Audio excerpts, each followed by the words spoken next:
Good evening, everyone, and welcome back to another round of WOR PC Tier 1. It's round number 3 of Season 18, and the drivers tonight are headed to Abu Dhabi. Now, normally this is at the end of the season, but we're flipping the script here in Season 18, and we're coming here very, very early. Should be an exciting race of attrition. 29 laps around this brilliant circuit, and I can't wait to get involved. My name is Dan Field, and for the very first time in PC Tier 1, we have Corey Brooks. Corey, how are you feeling coming into this one?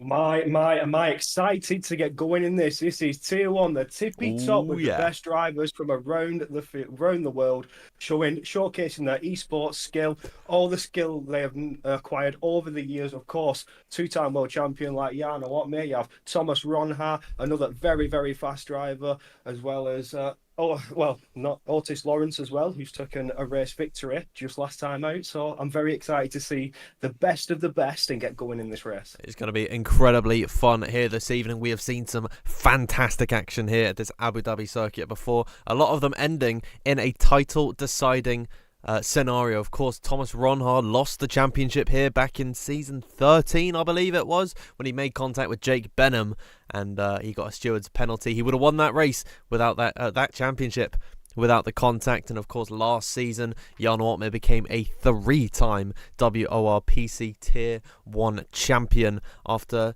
Luke Smith, I believe, overtook Ismail Fassi on the line, giving Jan Wattmir the position.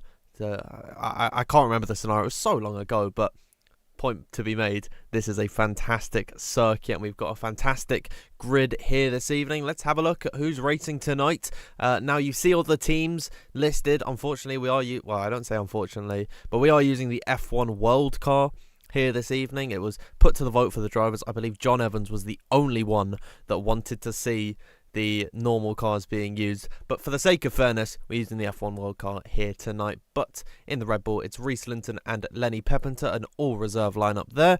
Jake Benham and Istvan Pukki still working together in Mercedes. We've got Barry Burmand on the grid for the very first time this season. Unfortunately, without his partner in crime, Nicholas Longay, it's Joris Krozen, who's been very impressive so far in Tier 1. Then the McLaren, it's the all-English lineup of John Evans and Will Lewis.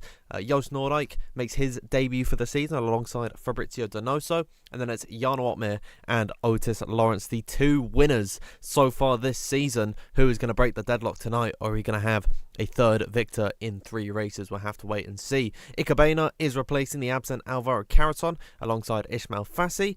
Then Tom Manley and Xander Van Dyken line up in the RB. Brendan Lee and Thomas Ronhard, very familiar in the Kick Sauber car. And then Daniel Shelson and Shanika Clay line up in the Haas. Corey, you're not used to commentating on a grid like this. When you see those 20 drivers listed in front of you, what's going through your head there?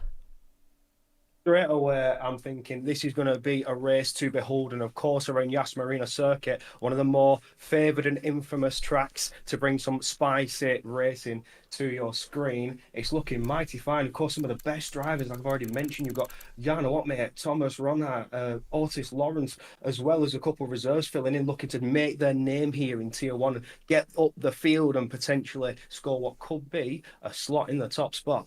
Absolutely. I mean, this grid has the potential for a fantastic Grand Prix ahead of us. Of course, Jan Wattmir, Otis Lawrence already winning so far this season, but there are multiple names that you think have a real shot of making it to the top step of the podium. Barry Burmand, Brendan Lee, Thomas Ronhard, Jake Benham. Lots of competition on this grid, and it should be a very exciting one tonight. But let's cast our minds last week in Qatar, where we've got the results on our screens. It was an Alpine 1-2. Otis Lawrence, of course, coming back off of a very, very poor Sao Paulo Grand Prix, wins in Qatar alongside his teammate Jan Wattmir in second. Brendan Lee, the reserve driver, makes it 2 podiums in 2 races, and Jake Benham finally gets on the board in P4. Very impressive P5 from Declan Barrett. The same goes for Tycho Hardy in 6th. It was Istvan Pukki in 7th. Joris Krozen in 8th. Thomas Ronhard, disappointing 9th from him. You've got to say he was involved in a lot of drama last time out in Qatar. Looked to keep his nose clean here in Abu Dhabi. And then rounding out the top 10 was Ismail Fassi. And having a look at the points tally, it is, of course, Jarno Opmeer, first place in Sao Paulo, second in Qatar. He sits 13 points clear of Brendan Lee, who's taken third twice so far this season. Otis Lawrence in third, just 5 points back from Brendan Lee on 25. And then Nicholas Longe with that second place in round number 1 still sits in P4 on 18 points. Tom Manley and Jake Benham level at the minute on 12 in 5th and 6th. And then Xander Van Dyken and Declan Barrett sit on 10 points in 7th and 8th. Rounding out the top 10 is Will Lewis and Tycho Hardy, the pair of them on 8 points. But coming into this one, Corey, you already know Jarno Opmeer. He likes this circuit. He's won multiple championships here as well. I see no reason why he can't extend that lead here tonight. Absolutely, you are 100% correct. Since he's left the side of Mercedes, certainly putting the pace down now in this newfound Alpine car. However, like you said, we are in the World Cars tonight, so we shall not see him in his respective coloured team.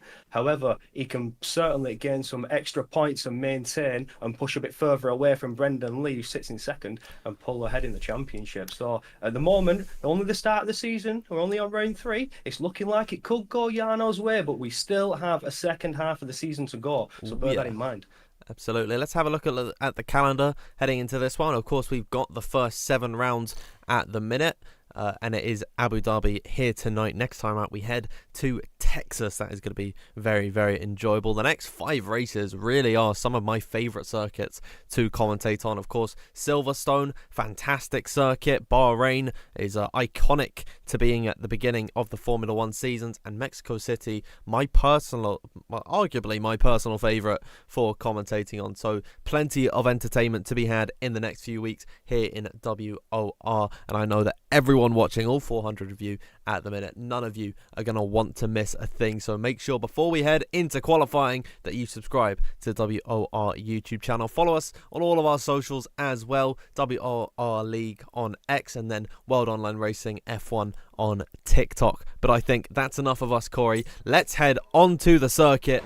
Let's some cars out on track. We're just getting up the track map now, and we'll see who is first out on circuit. It's a very green car. I believe that is Fabrizio Donoso.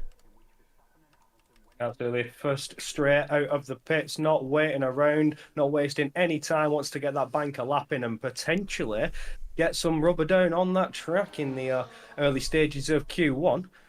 As he pushes through, takes out some brake board. That's a bit naughty, as we enter qualifying. Just a bit runs wide there, clearing the track so we can get a bit of a wider racing line.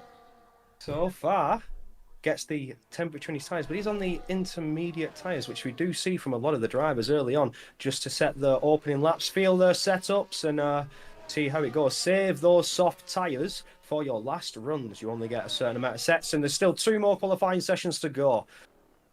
Yep, absolutely. Of course, you've got to use these intermediates very early on. You won't have the softs when they actually matter in Q3, but it's good to see Fabrizio Donoso is putting a little bit of effort to make his car resemble the Aston Martin that he normally drives. I put a little message into the Tier 1 chat earlier today, just telling them, for our sake in the commentary booth, please make sure you edit your car just a little bit, so there's some differentiation. I see a whole myriad of colours, but a lot of white. So the likes of Jarno, Xander, Jake, Reese, all of those guys who have got that white car, keeping my eye on you, because I have no idea who that is going to be come race time. Let's have a look then at Fabrizio Donoso. Big lockup in through that left-hander. Turn number 5 is going to be a peak overtaking opportunity, and I think a place where everyone's going to play it very tactically, because it leads on to this beautiful DRS straight. Let's have a look at the speeds of Fabrizio Donoso. 202 miles per hour at the braking zone for him.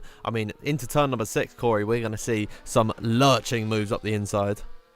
Absolutely. Turn number 6, after the end of that mighty long DRS straight, you can certainly gain with some overspeed if you manage to stick behind another DRSing car. You get that double dose of the DRS.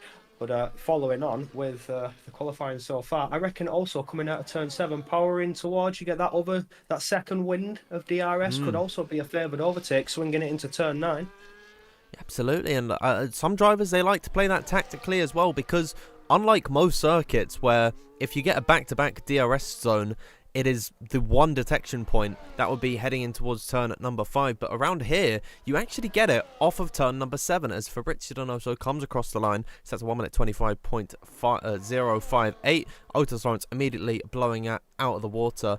But with the DRS detection zones being 2 separate of them, that actually allows for these drivers to get a dosage of DRS when they might have been overtaken heading in towards turn at number 6, and then they can have another crack at the whip heading in towards turn at number 9. So this circuit really does allow for these drivers to get involved in some fantastic racing, as only Otis Lawrence and Fabrizio Donoso have set a lap time at the minute. It's normally, Corey, around about the 10-minute mark that we see drivers strapping on a set of the softs and heading out into the circuit.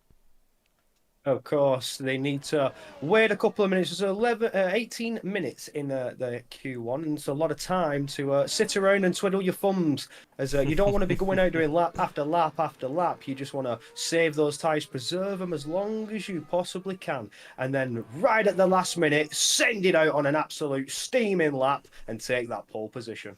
So, what could happen here? Only 5 drivers will see drop out of this one, as per usual in the full qualifying scenarios. It's going to be interesting to see which 5 will drop. So many talented drivers here on the grid, the best of the best here in Tier 1. So all we can offer you in WOR. But so far, I don't know. This could be anybody's game. But like you say, well, Jarno, he's won championships here. Jarno could certainly get himself up there and be on push for race victory.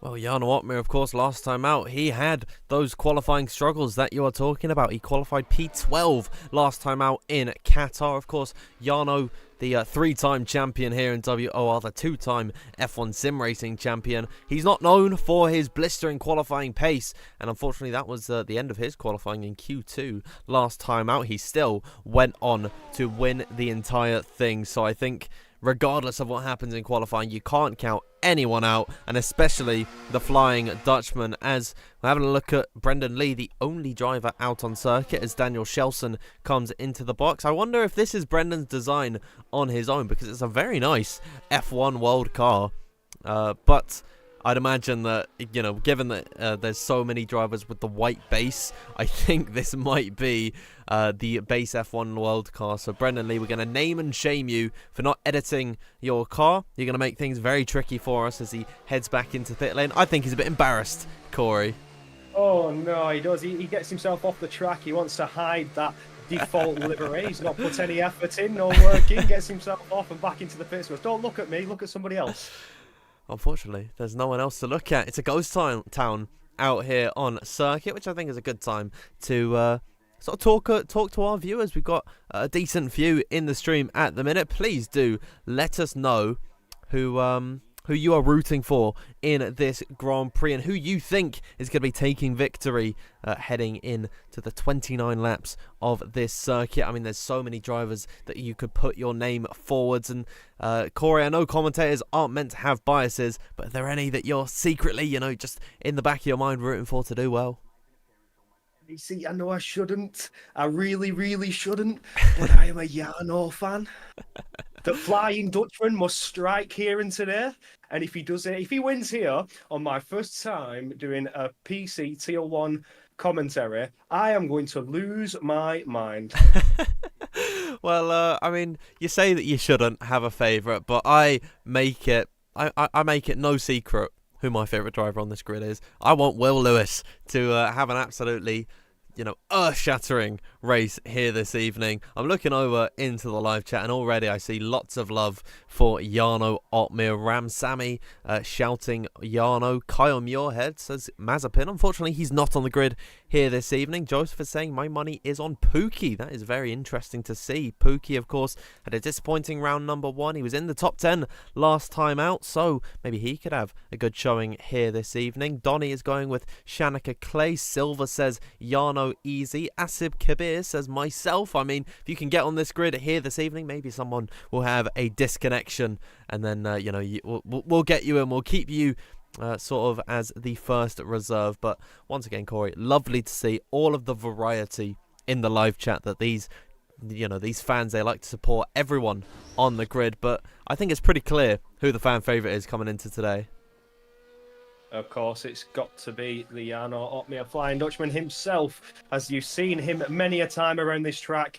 Pull away, pull the victories, take absolute championships by storm. And like you say, he does have his struggles in qualifying, but always delivers during the race. And that is what matters.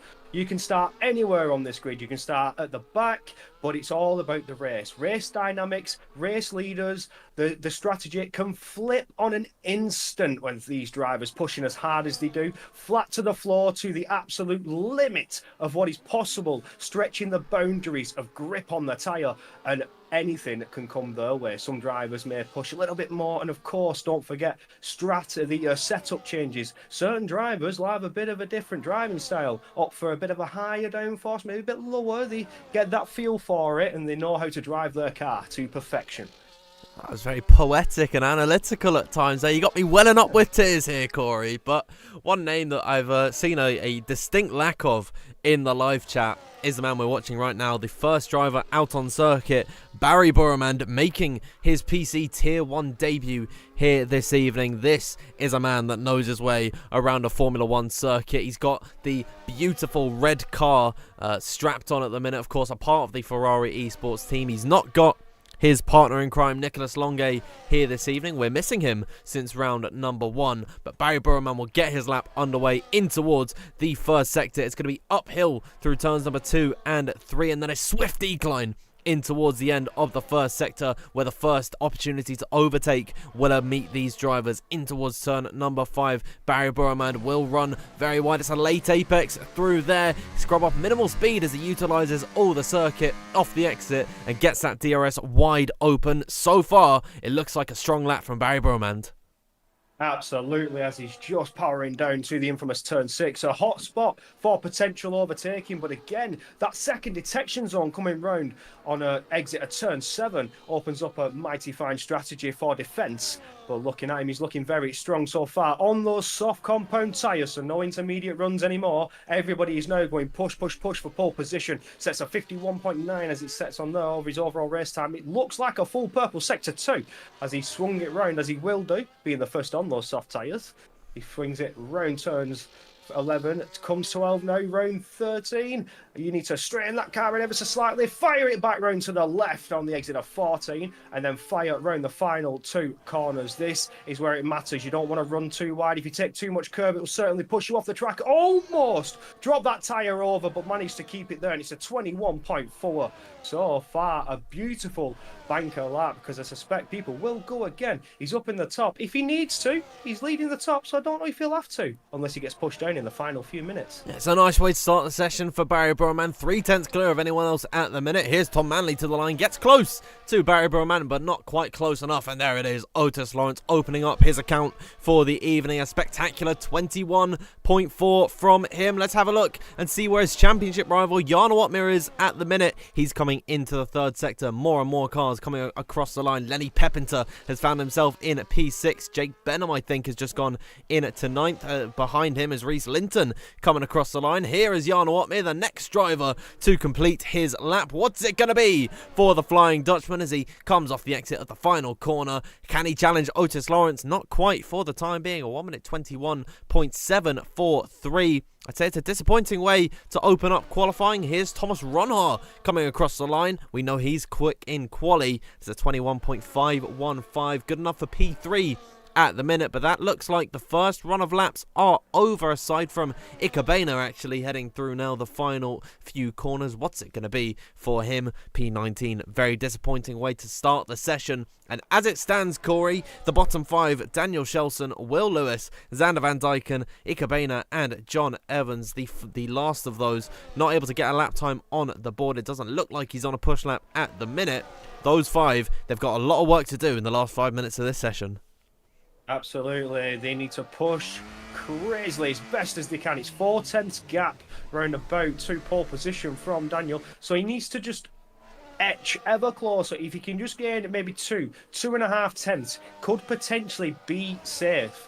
But again, this is only Q1. They just need to get there and be in that safe zone, out of that bottom 5. And once they're out of that, they then focus on staying in the top 10. So far, with John Evans not getting the time on the board, maybe have any struggles here in the early stages of qualifying, but he will have 4.5 minutes to get back out there and potentially set a lap and get himself in that safe position. Otis Lawrence has retired there. It seems happy with his lap, doesn't feel like he's going to drop any further down. We'll sit out for the next 4 minutes and watch the ending to Q1. Yep, and that is good for him because he gets to save himself a set of the soft compounder tyres, which he can use in the last few sessions. Tom Manley believes that he is safe, as does Thomas Ronhaar. Say Barry Burman can be very comfortable in his seat as well. I gotta say, maybe 7th upwards, I would say, are safe from this qualifying session. Maybe it's Van Pookie. He might want to come out just as an insurance policy, but I'd say everyone downwards. Jarno Opmeer, Pepinter, Shanaka, even though they're in the top 10, I don't believe they're safe in this session. It is very tight-knit at the minute. And if John Evans, he were to get a decent enough time on the board, he would put Brendan Lee in the drop zone. So, a lot of these guys, they've got to get back out on circuit. Unfortunately, use another set of the tyres to really secure themselves in the next session. But 3 minutes 30 left of Q1. Gotta say, even though it's the longest session that we have of qualifying, it's gone by pretty quick here. Absolutely, it has gone dramatically fast. Only 3 minutes remaining of this qualifying session. But I don't think anybody's safe from Fabrizio Donoso down. I'm going to be honest. It's only a couple of tenths. When you're looking at Otis Lawrence's time now, he's on that 21.4, there's a 4/10 gap there. And in the early stages of qualifying, the track's not at its peak condition yet. So gaining 4/10 could be a bit of an issue, or quite the distance to gain. But who am I to judge certain drivers out here on the track? As we see Van Pookie and Jarno retiring there, they are happy with their times. But I don't feel like they could be safe. It's only a few tenths away before they hit the drop zone. I mean, Jarno Opmeer, he is not even a 10th clear of Daniel Shelson at the minute. It's 700ths of a second separating the man in 8th position and the man in 16th. Now, it's very unlikely that all the drivers behind Jarno will improve to put him in the drop zone, but the fact that the gaps are so close, Lenny Pepinter, he is coming out onto the circuit. He is a mere 11 thousandths behind Jarno Opmeer, so it's very risky strategy that the Flying Dutchman is employing. Reese Linton should also be coming out onto the circuit. Yes, so there we have it. The top 8 drivers, they've all retired from this session, believing that they're safe, and it is up to the rest of the grid, the 12 remaining racers, to fight it out to get themselves out of this qualifying session. The first driver out on circuit and getting a lap underway. It's one of the white cars, I believe. It is the All-Star, Jake Benham, the Season 11 WOR Tier 1 champion, will get his lap underway. Jake Benham, Mercedes driver, very well known out here when he was teammates and running with Jarno Opmeer himself. But as we look on to his lap, he's looking very fast so far. He finishes turn 5 there and gets that rear wing open for the first time on his lap, and trying to set that power down. Again, this is the longest straight on the circuit. The hot spot for overtaking, but certainly if you're not too smart about it, you'll be passed out of turn 7 and 8 coming down towards that DRS zone. It is a treacherous corner, but Benham has handled it nicely. Opens that rear wing once again and powers on to turn 9. This corner can certainly catch a lot of drivers out, but he hits those brakes ever so slightly, swings it in down to 5th gear and back on the power as fast as he can, trying to push to the maximum of his potential and jump all the positions he can. Being in 12th place, not a good spot to be in. He is potentially in the drop zone, in an unsafe zone, as it's not even half a tenth between Benham and Daniel in that drop zone, but he's looking fairly squared away as we come round 15. Fires it round 16, trying very nicely to keep it on the track, and across the line goes 2.5 tenths quicker up into P4. Yeah, nice stuff there from Jake Benham. Shanaka Clay has put himself into 8th position. Will Lewis will be the next one to come across the line as he slides his way out of the final corner. It's P10, safe for now, but there's still plenty of drivers in behind. There it is, John Evans, welcome to the grid here this evening. A 1 minute 21.381 from him. A fantastic, superb lap time to put himself the top of the order and safe into the next session. Joost Noordijk goes into 11th, knocks Jarno Opmeer down another peg here here this evening, and it is looking less and less safe for the championship leader. Here comes Brendan Lee in the drop zone at the minute. Can he get himself out of Q1? He will fly through the final corner, come across the line. It is going to be P13, safe for now for him. As across the line, who was that? That was yeah, Jan Watmere out of this session. Daniel Shelson eliminates the Flying Dutchman and the championship leader out of qualifying. Xander Van Dyken can't get out of the bottom 5. Reese Linton lives to fight another day. Lenny Peppenton not pushing on this lap. Will Lewis, neither is he. The pair of them out of qualifying. Xander Van Dyken and Ika Boehner also knocked out. But the big shock of the session, Jarno Opmeer, after being eliminated in Q2 last time out in Qatar, he will not see Q2 here in Abu Dhabi. It is John Evans to top this session with a blistering 1 minute 21.381. I think he's going to be quite disappointed that the spotlight won't be shone on him all too much, because Jarno Opmeer, that is a big, big blow. Absolutely, completely. A huge misjudgment there in qualifying 1, choosing to retire just a little bit earlier. I said it, I didn't think they were safe from that area dropping down. The margin's so close. It only takes 1, maybe 2 corners with a perfect line to gain half a tenth, then another half a tenth. That's all it takes, just a perfect optimum racing line, and you jump ahead of your rivals and knock them out of qualifying.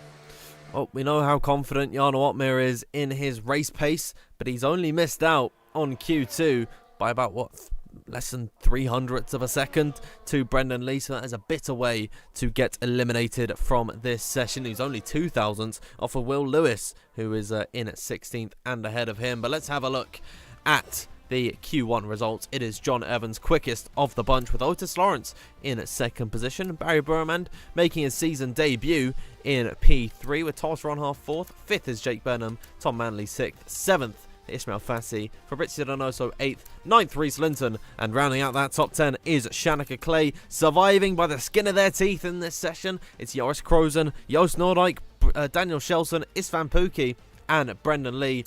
And then eliminated from qualifying, it is Will Lewis, Jarno Opmeer, Lenny Peppenton, Xander Van Dyken, and Ika Boehner. Bring you back in to the intermission room so we can digest what we've just seen in Q1. Jarno Opmeer eliminated, along with some other big names, and it's actually quite sad, Corey. We talked about our favourite drivers being Will Lewis and Jarno Opmeer, and the pair of them have unfortunately gone out in Q1. It is a bit of a shame, a bit of a bummer, but we know Jarno likes to do a little game he calls last to first. So whether he's pulling a Jarno troll, a troll mirror as you would, then hopefully we can only pray that his race pace pushes him now, as we've all seen him do it before, to that top spot, and he can maintain his championship lead. It is only the early days yet, only round 3, so he still has a lot of time to try and gain on positions and potentially more races to take victory. So I don't know if he's too worried here, but on a track that has been known to push Jarno to victory and take championships, you'd expect him to just get up there in qualifying a little bit higher. Yeah, to all the Jarno Opmeer fans watching at the minute, gutted that he's eliminated in Q1. Just think, if he's able to get himself into a fight for the win, think of how good the YouTube video is going to be. Think of the YouTube title, and it should all be okay. But enough about Jarno Opmeer. We've got 15 drivers on circuit at the minute. The first man out on track is Ismail Fassi. Will bring you back over to the game scene so you can see the very fluorescent blue car that he's got, resembling the Williams. It's nice to see that, as once again knocking out those brake marker boards. It seemed like no one likes to have them out on circuit, as Ismail Fassi for some reason repping ET8 as well this evening. He will put himself down onto the back straight and lead the entire train. Now, Corey, this typically is a scrub set of tyres fitted onto all of these drivers. They like to come out at the beginning of Q2 on a used set of tyres that they set their lap in Q1 on, so we shouldn't be expecting any world beaters at the minute.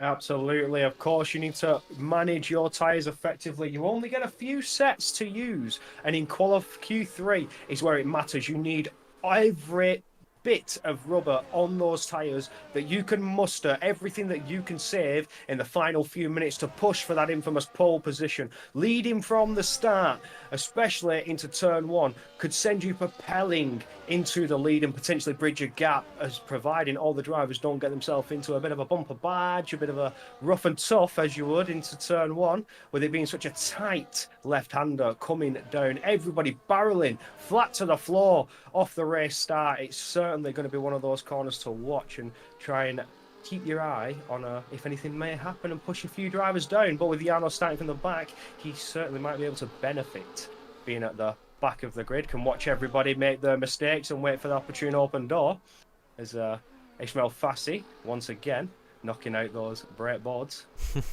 I mean, they've got no chance here in PC Tier 1, but I wonder if they stretch a little bit too far to the right come race time, they could actually find themselves getting a cheeky warning very early on. Whoever's leading the race and decides to be the one to knock out the marker boards, we'll have to keep an eye on that. But Ishmael Fassi looking very strong on his banker lap, purple as you would expect, and in fact 14 drivers out on circuit. The only man deciding to opt into the pit lane is Isfan Pookie. Now Isfan, he just about survived on the one run from him, and I did say that he might be in some trouble, and you know, it's a bit risky for him to retire from the session. He's come up good in that one as Ishmael Fassi to the line at 22.8, and yeah, all these lap times going to be a bit slower than what we saw in Q1. They're still going to come thick and fast. Look at how many drivers in one part of the circuit. Now, if you're also wondering why they're ghosted, for whatever reason, I think there's like something wrong with the slipstream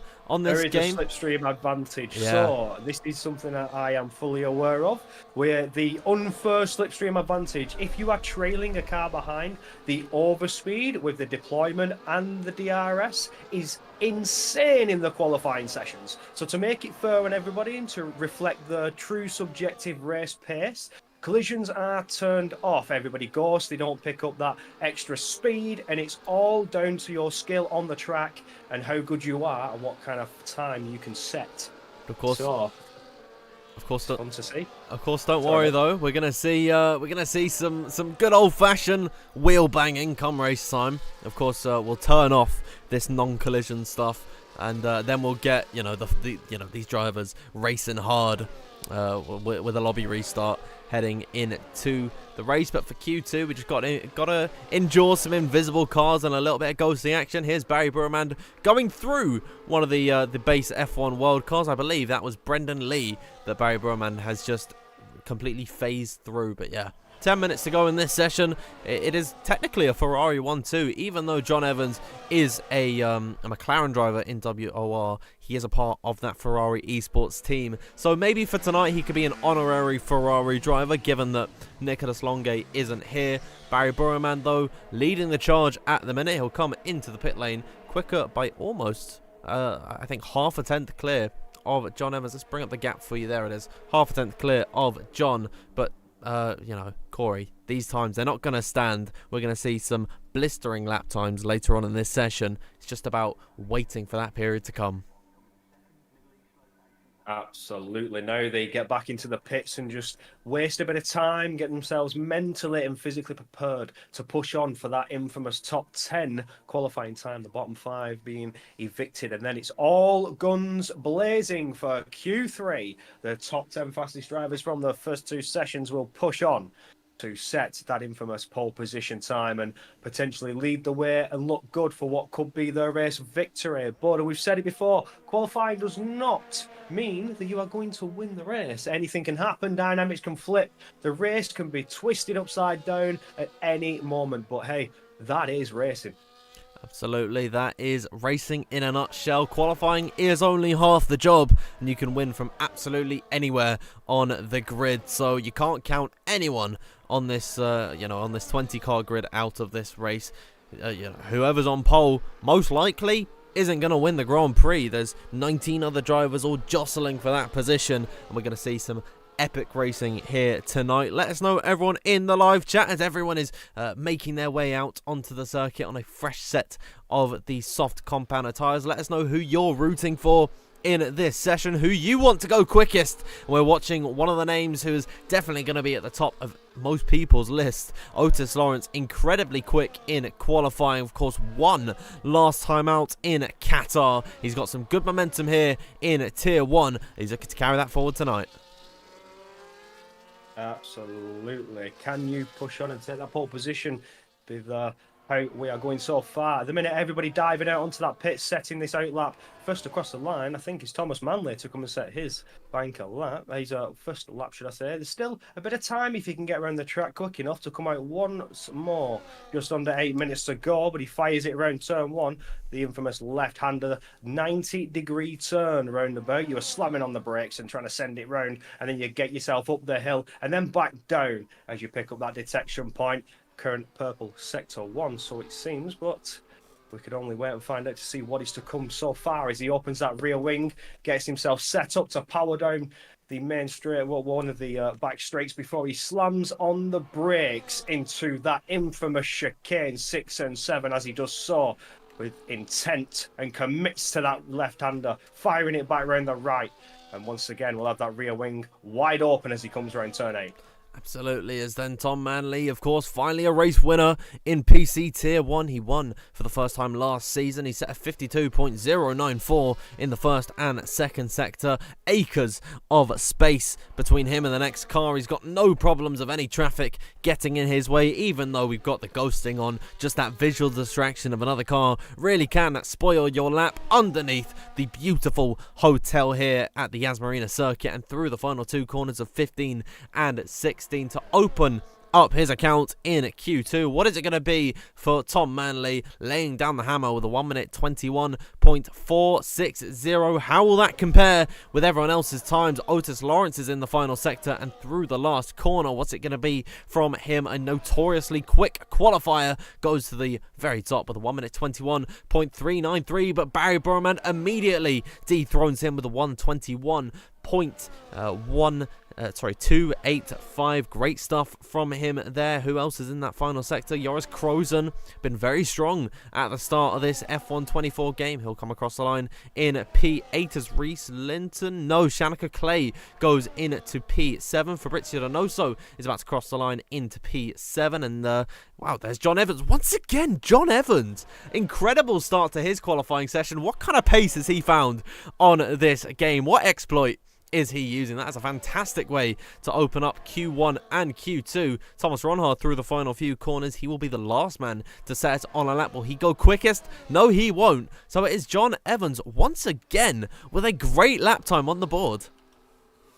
Certainly, John Evans, like you said, driving that McLaren, but wearing the colour red, as he is in the Ferrari esports team, has certainly come to Abu Dhabi with winning on his mind. The pace he set so far is certainly something to look out for. In the earlier stages of Q1, didn't get that lap in early on, but in the final minute, took that. And now in Q2, takes it again. So it's certainly looking like it could be going John Evans' way.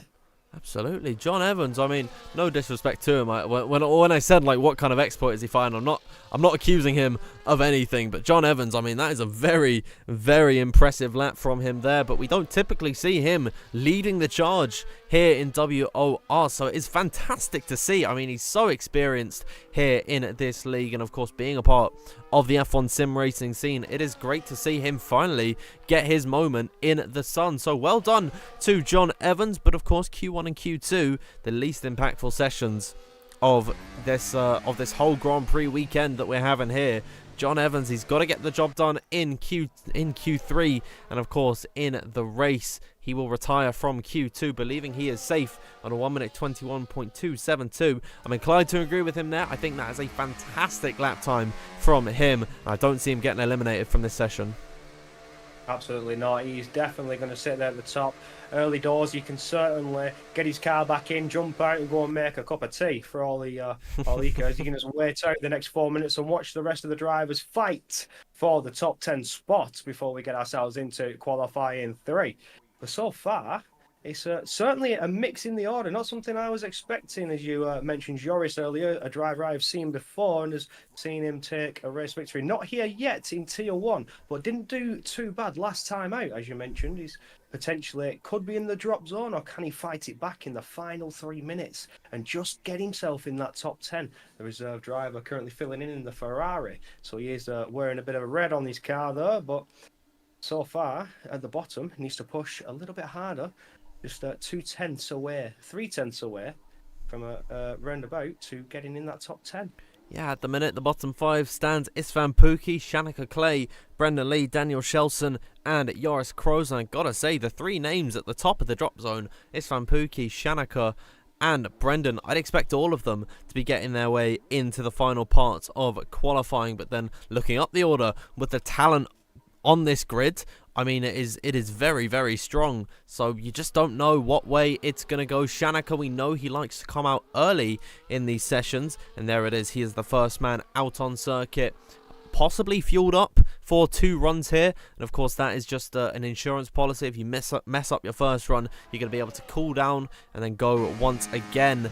However, of course, if he gets it right on the first lap, he's going to be slightly heavier and therefore slightly slower. So that's the trade-off that you get from being safe. But Shanika Clay always finds a way to make it work. 2 minutes left to go in this session. Only the top 2 have retired from this session. We're yet to see Otis Lawrence and Thomas Ronhaar come out onto the circuit. There is Otis Lawrence, and I can see Thomas's little dot coming out onto the circuit as well. So it seems like we're going to have 13 runners out on circuit as Shanika Clay slides his way through turn number 11. We've got 13 drivers competing to get themselves in that top 10. 5 of them will miss out, and we'll see who it's going to be as Shanika Clay will round the final 2 corners and get his lap underway. Absolutely. This could be anybody's ball game here. Anybody could gain and jump up the order in time and potentially push down certain drivers. As you see, all 13 attacking the track and looking to potentially jump and drop certain drivers, their rivals, down into that drop zone and knock them out of Q2. But so far, currently on board with Shanika Clay as he's powering down the first sector. He is almost half a tenth up on his current time. So there, he's already making that slight improvement and will power out of turn 5 and get that DRS wide open. Yeah, looking nice so far for Shanika Clay. A minute left to go in this qualifying session as more drivers round the final corner, getting their laps underway. It looks like the last driver to start a lap will be Daniel Shelson down in 14th. So theoretically, he will have the best conditions and therefore the best chance to get a lap on the board. We're still waiting on Ronhaar, Manley, Linton, Lee, Shelson, all of them to get their lap started as Shanika Clay heads in towards the final sector now, up by almost 0.2 of a second. It's looking like a decent run from Shanika Clay. We'll see if he can find any improvement in this very technical final sector. The double left-hander underneath the Yas Viceroy Hotel, a beautiful feature of this Yas Marina circuit through the final 2 corners for Shanika Clay, basically flat out through 15. You got to break through turn number 15 off the exit of the final corner. Shanika Clay will slot himself into 3rd position. Will that be safe? That remains to be seen. Jake Benham to the line only improves by 1,000th of a second, but that could be the difference that we see him potentially be safe or eliminated from. Istvan Pukki in the drop zone, down in the 2nd sector. Can he find the improvement in the final parts of the lap? Oh, just about. Up by 28,000, and only 1 improvement is needed from a driver behind to knock him out. Fabrizio Donoso could be that man towards the line, eliminated from qualifying. One of the, I believe, Joost Noordijk has come across the line in P8. We've got Joris Kroos through the final corner, gets himself into P5 and into the next session. Brilliant lap from him there. Otis Lawrence will be the next one up towards the line, splits the 2 Ferrari esports drivers. Brilliant stuff from him there to save himself in this session. Brendan Lee in 14th position needs a worldie of an improvement to get himself out of Q2 to come across the line into P7 and safe into the final parts of qualifying. There is Thomas Ronhaar to the line, and I believe Reese Linton unfortunately eliminated from this session. It will be Daniel Shelson, the last man across the line, unfortunately for him, remains in P15 and out of this session. Joost Noordijk lives to fight another day. Tom Manley, Istvan Pukki, Reese Linton, Fabrizio Donoso and Daniel Shelson all out of qualifying as Thomas Ronhaar tops them all. Wow, Thomas Ronhaar coming in last minute, stealing that pole position, certainly beautiful, and sets him up looking very nicely for Q3 as he sets the fastest time out of both sessions so far. But like you say, Tom Manley, Istvan Pukki, Reese Linton, Fabrizio Donoso and Daniel Shelson all out so far, finishing Q2 at the bottom. So it's very interesting to see that Joost Noordijk has just kept himself in, but it's identical times with Jake Benham. So it was very close indeed between swapping round there. Thomas Manley just 2 29 thousandths away. So interesting. It's very close. Fine margins. It always comes down to the fine margins, especially with this level of talent. These drivers being at the tippy top, the fastest and the best talent we can offer from all around the world. So it's looking fairly good as we set sights on Q3. Absolutely. I mean, it's disappointing for the bottom 5 to get eliminated, but there really was not much in it. Tom Manley less than 300ths of a second away from a Q3 position. Thomas Ronhaar, though, topping the lot. A fantastic lap time from him there. I believe it was John Evans remaining in P2, and the results are on your screen. It is indeed the Dutchman with a 1 minute 21.199. Getting himself to the top of Q2 with John Evans in P2, P3 for Otis Lawrence and Barry Burmand in 4th. Shanika Clay in 5th, 6th for Ishmael Fassi. Joris Krozen, once again, a very impressive qualifying from him in P7. Brendan Lee 8th, 9th for Jake Benham, and Joost Noordijk will round out that top 10. Eliminated from Q2 then, we have Tom Manley, Istvan Pukki, Reese Linton, Fabrizio Donoso, and Dan Shelson. Some big names eliminated there, gotta say. Fabrizio Donoso, one of the most experienced F1 sim racing drivers on this grid, out of Q2. Very disappointing result for him. Absolutely disappointing, especially in his debut race here today. Coming to sit in for the first time, so hopefully he can make something of this in the race and potentially push on and get some decent points and get up there in the standings and potentially put his name on the board. But it all comes down to your race pace. Remember, qualifying is not subjective race winner. It's just where you're going to start. Anything can happen, and it's all to play in qualifying 3. Yep, anything can and anything will happen here in WOR PC Tier 1. We have 12 minutes of Q3. Back over to the game scene. We're yet to see anyone out on circuit, but I believe Joris Krozen is indeed venturing out onto the track. You see all 10 drivers on your screen who will be fighting it out for pole position, and this is the time before any laps are on the board for us to turn our attention once again to the live chat. Who do you think, everyone? Please let us know who you think will be taking pole position. We'll read out some of your predictions in just a moment's time. And Corey, I'm going to turn that to you. Out of all the 10 drivers here in Q3, who's taking it for you?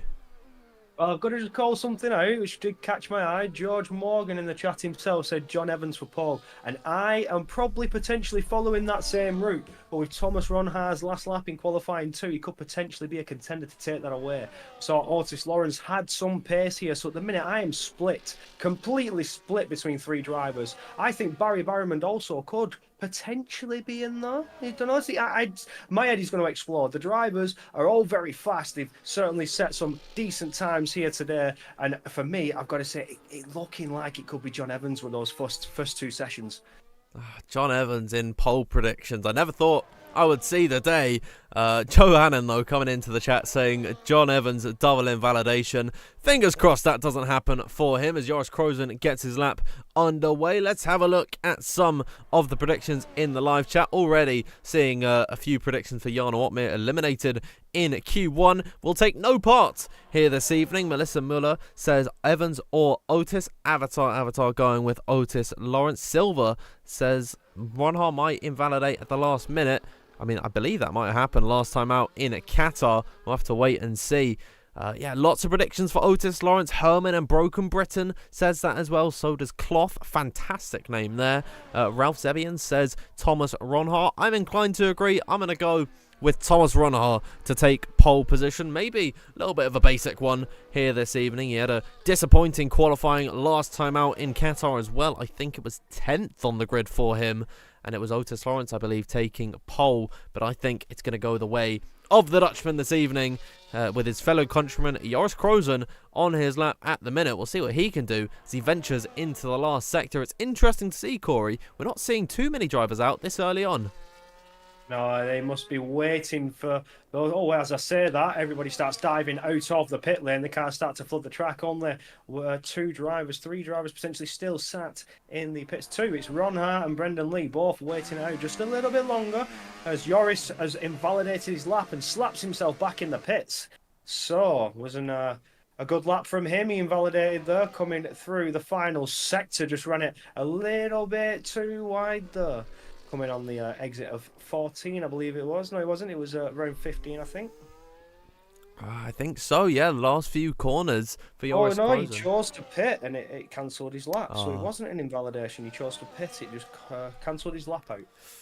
But other than that, he wasn't setting that lap. He mustn't have been happy with his time, but he will be. Jake Benham to cross the line and start his first lap to set his time on the board and see what kind of pace he's got in the first stages of Q3 in the first lap he can produce. Still 8 minutes to go, so plenty of time to scrub this lap and put another lap on the board. Just took the corn with him there and sent it up into the air. As a bit of a laugh to see, but does set the purple first sector, being the first driver to get to the track and set his first time. Gets the power down, the rear wing is open. One of the favourite places to overtake and gain yourself a bit of overspeed. If you deploy the battery as well, the speed you can gain is monumental on that long straight.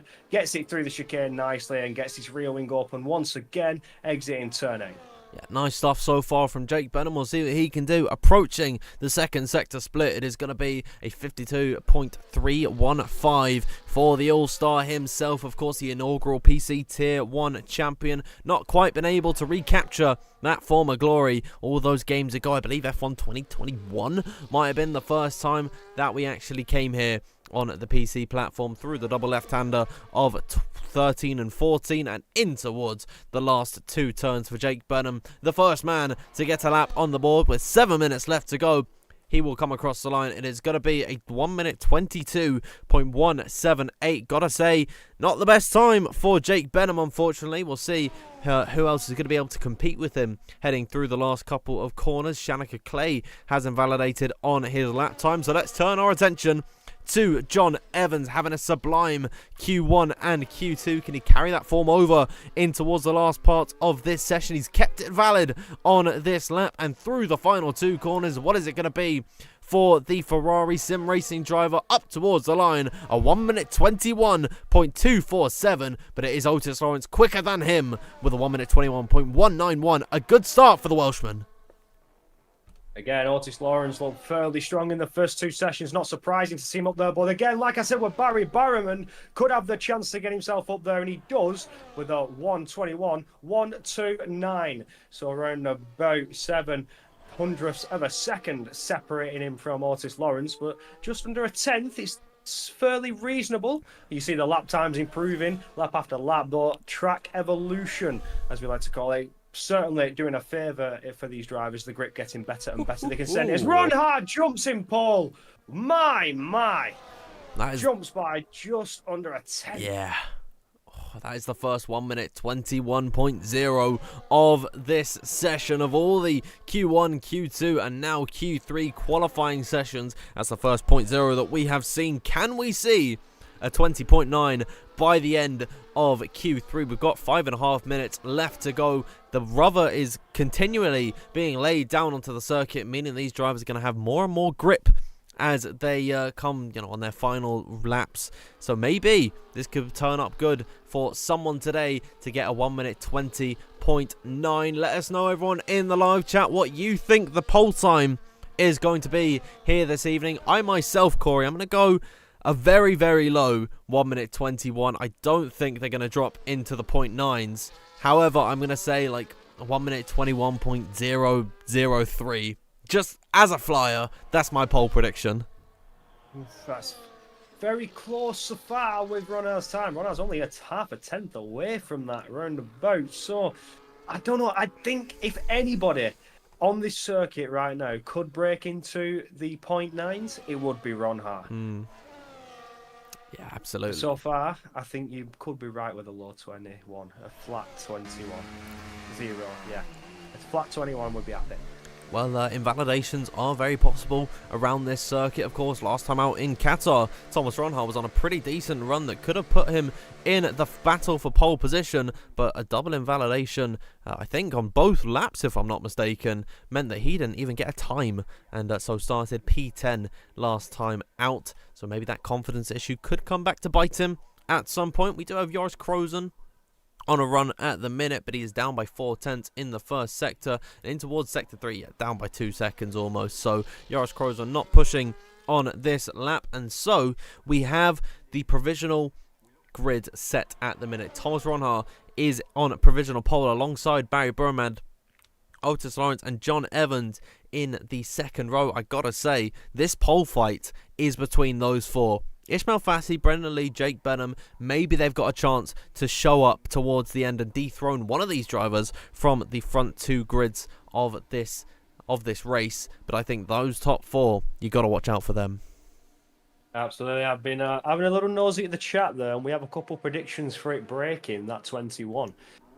So certain people in the chat seem to think that we could get to that 120.9, but it's going to be certainly a fight with the car and the track itself to deliver that time. This being so fast so far, these drivers flat it as fast as they can. The best of the best is gaining every thousandth, every tiny scrap of time, every bit of grip, extra grip, later on the brakes, quicker on the accelerator out of corners. If there's anybody to do it, it's certainly going to be these guys. Absolutely, and Jake Benham is the first man out on circuit looking to set his final run at the minute on a 1 minute 22.178 for him. He's a full 10th behind Brendan Lee, so there's a bit of a gap between him and the rest of the grid, and you've got to, sorry, that's wow, I didn't even realize the actual gaps that we've seen. Look at how split this grid is from the top 5 to the bottom 5 in the top 10. Brendan Lee is a full second off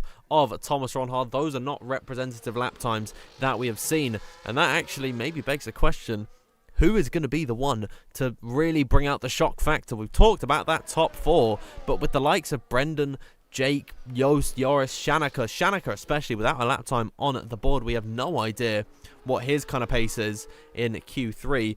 I believe we could see someone possibly fighting for pole position. We just flicked over to Shanaka, but it is going to be Jake Benham, the first man to put us on the final laps of Q3. Jake Benham, what have you got for us? Absolutely, this is where we want to keep our eyes on. Can he get himself out of that 22? I suspect he could do. It's not respectful of his times in the first 2 sessions. He was faster in the first 2 sessions, which leads me to believe that that time there was on a 1 set. But he now has the fresh boots on and powers down out of first sector and gets himself ready to power on down the main straight. 1 minute left to go then in this session. Jake Benham will bring up the telemetry, see what kind of top speeds he's reaching. 202 miles per hour at the braking zone now through the chicane of turn number 6 and 7. Back on the power as soon as you can, and then open up the DRS as you go underneath the Yas Marina gantry. Keep it tight enough to that left hand side to take the tightest line possible, then drift over towards the right to dart back over to the left through turns number 9 and 10. Jake Benham already on this lap, up by almost 4 tenths of a second, but I think all the time will be made in the final part of this lap through the double left-hander underneath the Viceroy Hotel. Jake Benham, what can he deliver? As here it is, 15 seconds left to go in this session. What will it be for Jake Benham as he comes across the line, slides his way through the final corner? That will hurt his chances, and it's unfortunately only P6 for him. Shanaka Clay goes behind him in 7th. Who we got in the final few corners? It's none other than John Evans, and he is quicker on his time. A 1 minute 21.014 for John Evans. Great stuff from him, but there's still plenty of drivers yet to put a time on the board in behind him. Ishmael Fassi down ever so slightly by about 200ths of a second. Can he find an improvement potentially to get himself towards the top of the order? Finds the improvement of 3,000, but it's not enough. What about Barry Burman through the final few corners, improving by almost a full 10th of a second? What's it going to be for the Iranian ace? The first 1 minute 20.9 of the session. A great lap time from him there. Otis Lawrence will be the next one through the final few corners. What's it going to be? It's only P3. Thomas Ronhaar invalid on his lap as well, and unfortunately that is not going to be enough. Joris Krozen to the line in a very impressive P6, but it's Barry Burman. There we land in P1, the first 1 minute 20.9 of the evening, the only 20.9. Brilliant stuff from Barry. Certainly coming to his first race of this season with a bang, does Barry Borman, and breaks that 1 minute 20 we were all talking about. Hits the nines. If anybody in the chat said a 20.977 in your predictions, you are absolutely correct. And you have just witnessed the Ferrari in his first race of this season take pole. Oh, I'm scrolling through. I'm trying to see if anyone got it absolutely right. I think Timo Kuiper's got very close with a 20.974, off by 0.003 of a second. Very close to that time, but I don't think anyone got it absolutely perfect. But wow. I mean, what a time from Barry Burman, a 1 minute 20.977, and John Evans take a bow as well. He was in a lot of people's predictions for pole. Unfortunately, he is the bridesmaid on this occasion, a 21.014, very, very close to his Ferrari sim racing compatriot of Barry Burman. Of course, rivals here this evening in Tier 1. We'll have a look at the top 10 on your screens. It's Barry Burman on pole position ahead of John Evans in second. Third is Thomas Ronhaar. Fourth, Otis Lawrence. Fifth is Joost Noordijk. Sixth for Joris Krozen. Ishmael Fassi in at seventh. Eighth is Jake Benham. Ninth, Brendan Lee. And Shanika Clay rounds out that top 10. To the end of a very exciting Q3 session. It is Barry Burman on pole position in his return to this PC Tier 1 grid. And you've got to say, he couldn't have done it in a better fashion. Absolutely not. Gets himself straight up to pole position, setting himself up perfectly for this Yas Marina circuit. And it's looking like it could be going completely the opposite direction we thought it would. But this is only qualifying. We've mentioned it before. Do not hold your breath on your starting fronts, although their pace is very quick in qualifying. Can they hold that out in the race? Can they deliver when it matters? I believe you said we had 29 laps of racing? It is, yeah, 29 laps. 29 laps around the infamous Yas Marina. Who can pull it out and get themselves on the top? I want to hear people's race predictions. That's what I want to find out now. I want to see if anybody has some out-of-the-win predictions. Who could charge up the field or potentially take a victory? We could potentially see a different race winner here in Tier 1 tonight. Yeah, everyone in the live chat, please do let us know who your predictions are to take victory this evening. We, of course, had Jan Watmir in round number 1. He starts all the way back in 17th position. Otis Lawrence, I believe, starting 3rd or 4th today. He won last time out in Qatar. Let us know who you think is going to be taking the win.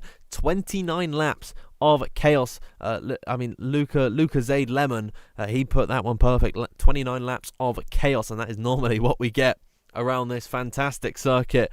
But we'll see some of your predictions in the chat. Sisu Sutari is going with Barry Burman. Broken Britain, I love that prediction there. Will Lewis to take the win. Kailani May saying Shanika Clay, as she always does. Timo Kuiper's hitting us with the Thomas will win from third on the grid, I believe. So we'll have to wait and see. Lots of predictions already coming out. There is the first Yana prediction of the day from Shemaya. Hopefully I've got that name right. Yano to take the win. And you know what? Even though he's starting all the way down in 17th, Corey, we never count out the Dutchman. Never. You can never count him out. He's been at the back of the grid many a time before and pulled it straight back to podium or potentially race victory. We know he likes to do it. You've seen a couple of his YouTube videos. We does the last to first. He does enjoy doing a bit of that. So we can only hope that today's the day he can pull it out.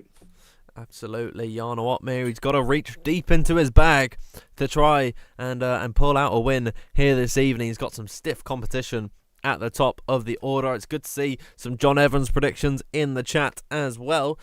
John Evans, I mean, where has he come from? I've never actually expected him to be fighting it out like this, and I'm very pleasantly surprised because John Evans, a cracking driver, been a part of the PC scene for a very long time and a part of the league racing scene for a long time, of course, formerly going by HX4K.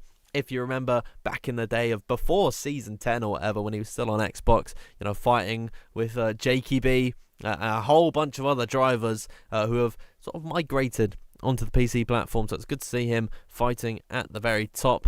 I'm very excited to get into this race. We are just having a quick lobby restart, but let's have a look at the grid once again for this evening on your screen. Star-studded lineup that we have today. And who would have thought that it would be the Ferrari Sim Racing esports team. Of course, Barry Burman and John Evans are part of different teams here in Tier 1. Who'd have thought that they'd be running the show here tonight? Absolutely. Barry Burman with a beautiful pole position, getting himself set up to push on for what could be an Abu Dhabi victory. I don't want to count out anybody yet, but it certainly was a beautiful lap. I've seen in the chat people still throwing out their predictions, and we have a wild one saying Will Lewis will cook like never before. Yeah. So. Ooh, Will Lewis fans there for you, Dan. Love to see it. I mean, So anybody's game. I mean, the Will Lewis fans, they know what's up here tonight. But heading into this one, let's also have a look at the standings. Jarno Opmeer has got a big job ahead of him to defend that championship lead. But you've got to say he's going to be feeling a little bit more comfortable knowing that his main rival at the minute, Brendan Lee, is starting a little bit further down the order than he would have liked. Brendan Lee, you really would expect the two-time F1 sim racing champion to be fighting for pole position. I don't think he's got the steps in qualifying anymore, but the experience in the race, that is where he really shines. And we'll see if he's able to fight his way up the order and potentially bring the fight to the Flying Dutchman, who has finished on the podium in both races so far this season. Otis Lawrence from 4th on the grid, I believe, 3rd or 4th, has got a great opportunity as well to close the gap to his Alpine teammate of Jarno. He sits on 25 points. Nicholas Longe, not here this evening, gives an opportunity to the likes of Tom Manley, Jake Benham, Xander Van Dyken, who are all very close. Declan Barrett unfortunately isn't here, but it gives Tom Manley, Jake Benham, Xander all a good opportunity to potentially leapfrog over Nicholas Longe with a strong result here tonight. Declan Barrett, of course, also not racing. He's in 8th. Could potentially open the door for Will Lewis if he can get himself into the points to jump ahead into 8th in the standings. Tycho Hardy also not here this evening, and so we're not going to be seeing him move up any spots. But I'm just rubbing my hands in the commentary box, Corey. I'm excited for this race to get underway. 29 laps of fun approach us. Absolutely. I just hope that lap one is not too chaotic. But of course, we shall see the DRS active on lap 2. So that certainly brings the action ever so closer. You get the fighting straight out of the gate. There's no longer waiting 2 laps to pick up that rear wing potential. You get it straight on lap 2. So this certainly is going to be a fight all the way down to the last lap, and potentially could be a photo finish with how close these times are in qualifying. How close can the drivers get to each other, and who's going to be battling it out towards the line in the final lap? Well, we saw Luke Smith and Ishmael Fassi go wheel to wheel right towards the line the very last lap of the Abu Dhabi race last season, all the way back in season 16, which gave Jarno Opmeer his championship. So, I mean, there is absolutely potential for these races to go right towards the end. And we saw last time out in Qatar, I'll bring the results on your screen. Look at the gaps between the top 4. Otis Lawrence won that race by less than 0.2 of a second. Jake Benham wasn't on the podium, and he was still within a second of Otis Lawrence. And I think there was a penalty involved somewhere in there. I can bring up the inquiries just quickly now. But yeah, I mean, someone got a penalty.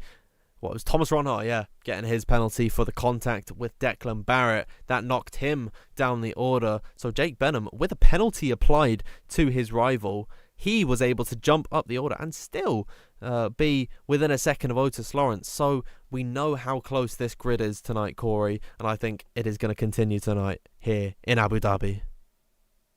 Yes, we do. We know how very close the drivers can get. It's going to be strategic masterclass for certain drivers. Sometimes it all falls down to strategy. If you don't have the pace to catch those front runners, you can certainly try and get that undercut, providing you're nice and close to the pack. Undercut, or what would it be? An overcut on this one? It all goes down to your subjective pace. How fast can you navigate these 16 turns, this 5.5 kilometre long track? That is all that matters. It's just you and the drive, and to stay ahead of your rivals, and the victory is all for you.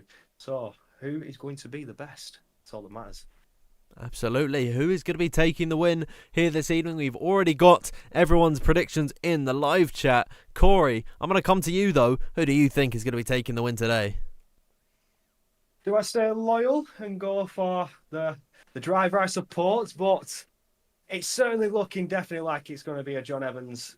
He's done amazingly today. It's incredible to see him jump up dramatically in the qualifying sessions and get his name up there on the top of the board. But it could be potential run high. He was one of the fastest in Q2. See, I can't. With this level of talent, you just can't put a name down. Anything can happen in the race. It could be any driver to steal it up for grabs. You want to pray that you don't get those incidents or the car that shall not be named. So I don't want to put the commentator's curse on it.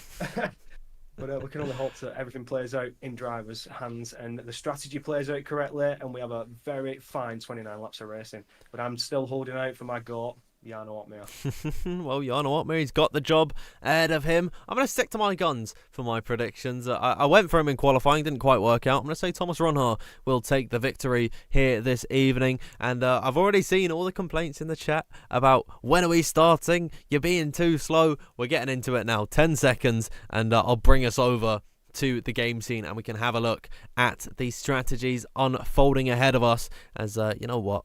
I'll just bring us over as soon as we load in. There we go. It is nice, clear skies here in Abu Dhabi. We don't typically get worried about any rain when we come to this circuit.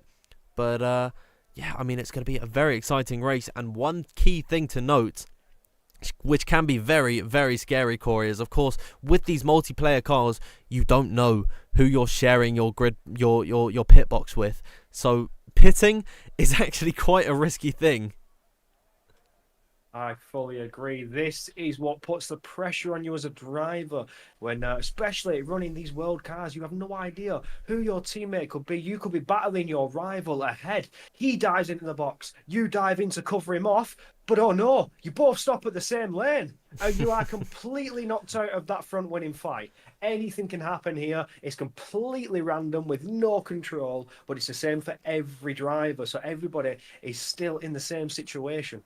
Yeah, and it's a real shame that we're forced to use these F1 World cars. I mean, for the sake of fairness, we kind of have to with differing pace. Even when the cars are set to equal, the pace is for some reason different. I think Alpine might be the fastest car, with out of all of the F1 24 cars. F1 24 cars. So it's a real shame that we have to use these, but overall, it is the fair thing to do. I think John Evans might have been the only driver who wanted to use the normal cars, and maybe that could have been a slight nerf to him if he was racing in at the McLaren. I'm not too sure where they fall in at the pace, but he has done very well in his F1 World cars, and we'll see every driver taking to this race very, very soon. And now we're in that awkward period because we don't have that timer anymore, where I've just got to keep on talking, waiting for this race to start. Barry Burman on pole position ahead of John Evans in second. Who will lead into that first corner? The 5 red lights are on here in Abu Dhabi. It was a long pause there, but we are underway, and Barry Burman with a good start heading in towards that first corner will cover off his teammate John Evans into that turn. Otis Lawrence side by side with Thomas Ronhaar, but they remain as they were in at the top 4, swapping positions further back behind Shanagan Clay and Brendan Lee, going hammer and tong as they filter their way downhill in towards turn number 5. Will we see any lurching moves up the inside? Otis Lawrence looking to make the position on John Evans, will find that move, and they head now down the straight for the very first time. Barry Burman retains his lead. Certainly, what a start to watch. Moves being made left, right, and centre. We see side by side. Jost Nordic jumping ahead of John Evans. John Evans not having a good start. Oh, Ishmael Fassi, though, slamming on the brakes, almost making contact with the rear end of John Evans. They get away nicely, but it will be Ishmael Fassi dropping down as Jost Nordic sits there in P4. Had a bit of a challenge with John Evans, but had to back out of that one. That could have been treacherous for Ishmael Fassi. He does not want damage this early on and will flip his race upside down. Yeah, I thought there was a little bit of contact there and some bodywork flying off of Ishmael's car, but it looks all okay for him, so he's able to keep on going. Lots of positions being swapped further down the order, and this is definitely a place you don't want to be side by side with your rivals. In through turn number 15, Tom Manley muscling out Joris Krozen for P10 on circuit. It's Van Pookie looking to follow through as Barry Broman will come across the line to complete the first lap. DRS is now enabled, and the drivers are going to get their first taste of it heading in towards turn number 6, where Otis Lawrence on his set of the mediums, you've got to think Corey, is going to have an excellent opportunity to overtake Barry Broman and try and stretch that advantage whilst his tyres are quicker. Absolutely, medium compound at this stage of the race will be so much quicker than those harder compound tyres, while the drivers try their very best, pushing lap after lap as they patiently await for the... turn my microphone up. Apologies, but my microphone's been turned up a little bit more there. As we patiently wait for the hard tyres to get that infamous, that most important temperature to switch on that compound where they can lay down the rubber and get that power going. So far, Otis Lawrence is closing up, those tyres warming up a little bit quicker, being on the medium compounded tyres. He does look to the outside line using that DRS and pulls ahead before we attack the turn 9. So down into second sector, it looks like Otis Lawrence is looking good for race victory. A bit of a John Evans looking for Ishmael Fassi, but had to back out of it and stays behind as we power through turns 13 now and around 14.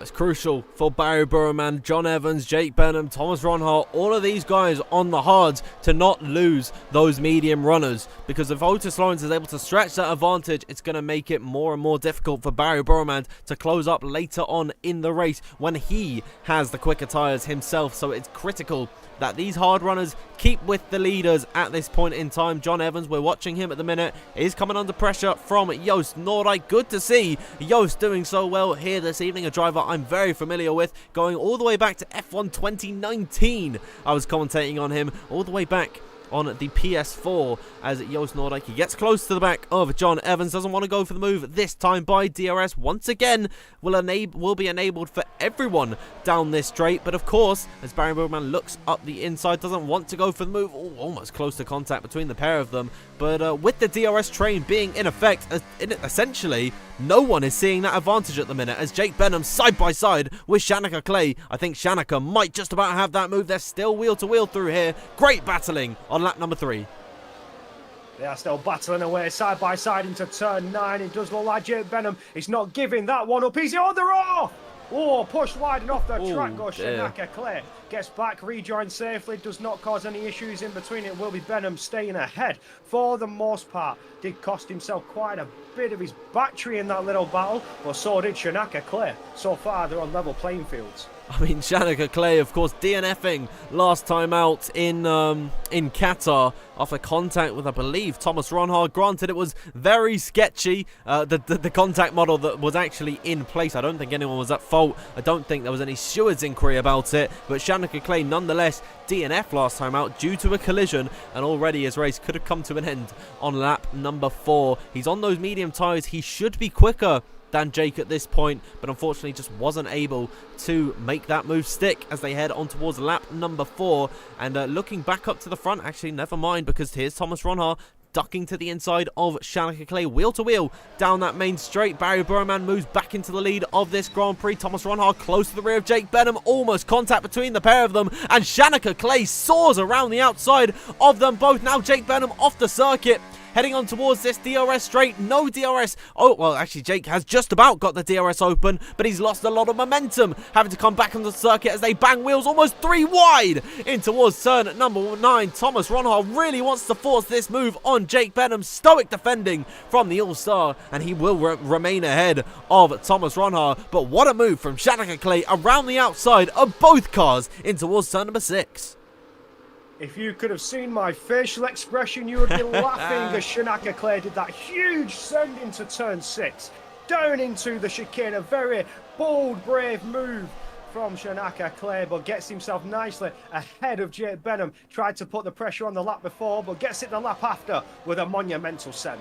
Yeah, great stuff there from Shanika Clay, but those medium tyres will not last forever. Do be warned. We're only on lap number 5, so the mediums should have the greater pace on the hards. But in the next few laps, expect the likes of Barry, John, Jake, Thomas, all to come into their element and challenge the medium runners of Otis Lawrence, Ishmael Fassi, Shanika Clay, Joost Noordijk, they are going to come under pressure very, very soon, as we are still watching Thomas Ronhaar and Jake Benham. Jake Benham will look to the inside of Shanika Clay, and it should be an easy move up the inside for the All-Star. What can Thomas do on the outset of the corner, as he's got the better line through that turn number 7. He's got the DRS, he's utilising the battery, will dart towards the inside line. Not too much room at the end for Thomas Ronhaar, but he makes the space on one. Can he make it on the other? Side by side between himself and Jake Benham through turn number 9. Thomas Ronhaar, take a bow, my son. Brilliant move from him there. He gets his way up into P6 with a double overtake in towards turn number 9. It was bold, it was brave, and it was brilliant from the Dutchman. Absolutely masterclass overtake from Thomas Ronhaar, where you've seen his level of skill before, using that overspeed, burning a bit of his battery, making a double overtake. Fantastic. Just what he needs as he pushes on now up into P6 for what could be potential a race victory. If he can stay on this course, starting on the harder compound tyre, certainly showing that those hard tyres are certainly within working conditions now. So he pushes on as so far, everything's looking mighty fine. Barry Berryman still leads the way. Otis Lawrence staying mighty close behind. The harder tyres switched on and ready to go. Already it seems like the mediums are beginning to drop off, because now Brendan Lee has found the position on Shanika Clay, as has Tom Manley, and it looks like Istvan Pukki is going to follow Tom Manley through. So Shanika Clay all of a sudden losing a number of positions in just one straight. A lap ago, he was in P6, fighting with the likes of Thomas Ronhaar and Jake Benham, knocking on the precipice of a podium, and now all of a sudden on lap number 6 he is out of a points paying position, and it looks like he could be at the mercy of Fabrizio Donoso very, very soon. That is why on this grid you've got to keep your wits about you, because in a second, in a flash, you will have your position completely eaten up by the pack, and Shanika Clay unfortunately had to learn that the hard way. Absolutely, potential mistake. He just lost all of that speed and momentum, and on the DRS straight is not the place you can afford to lose it. Ended up getting past and dropping all the way down outside the points. It's not good for Shanika Clay after he put on a monumental fight and a big brave overtake a couple laps ago. So far needs to fight on and try ever harder to get past the rivals ahead, get himself back up into position. Here we're watching John Evans look towards the outside line of Ismail Fassi and towards turn number 5. A later braking for the McLaren driver here this evening, but Ismail Fassi with that inside line will maintain the position, but still wheel to wheel as they head down this straight. Who is going to be able to lurch ahead in towards the corner? Barry Burman giving his teammates some slipstream. Ismail Fassi darting over to defend as they're wheel to wheel. Otis Lawrence for the lead of this Grand Prix, and John Evans has moved ahead of Ismail Fassi. And that is some great racing that we have just witnessed. John Evans on the back of his teammate now. We also saw Thomas Ronhaar go through on Joost Noordijk. Barry Burman once again to the outside line of Otis Lawrence. Ismail Fassi sticking his nose in on John Evans. Brilliant battling for the top 4 places at the minute. John Evans with the inside line will maintain that P3 position, but Ismail Fassi certainly giving John a run for his money. Absolutely, but all this battling has only done one thing and has allowed that Dutchman to come soaring in behind Ismail Fassi. Thomas Ronhaar now to the back of that pack, looking to potentially press on, but a bit of a send for Jake Benham. Just had to back out of that one, looking to try and overtake there, coming out of the final corner, getting past Joost Noordijk, but had to back out, did not have the space to do so. Joris picks up the first of the time penalties here today. Couldn't keep it on the track, has had multiple warnings, and picks up that infamous 3 seconds. And at this level of driving is going to damage you dramatically, send you right to the back of the field. Yeah, Jake Benham once again looking for another move, and it seems like those hard tyres have really and truly phased into this Grand Prix, because Brendan Lee is on the attack on Joost Noordijk. I'd expect Tom Manley and Istvan Pukki to be all over the rear of the medium runner. Meanwhile, at the front, Barry Burman and Otis Lawrence swapping positions once again. This is a car park in towards turn number 6. Oh dear, lots of contact. What has happened there? There's a big sandwich has been formed. Tom Manley, Joost Noordijk and Istvan Pukki all getting into what can only be described as a kerfuffle there. Really unfortunate for Tom Manley and Joost Noordijk. They have been the biggest losers on all of that, and now a huge rift has been formed throughout the entirety of this grid. All of a sudden, Jarno Opmeer has found himself in P10. But wow, you just saw that coming before it happened when they were all bunching up in towards turn number 6. And it's a shame that it had to end that way for Tom Manley and Joost Noordijk.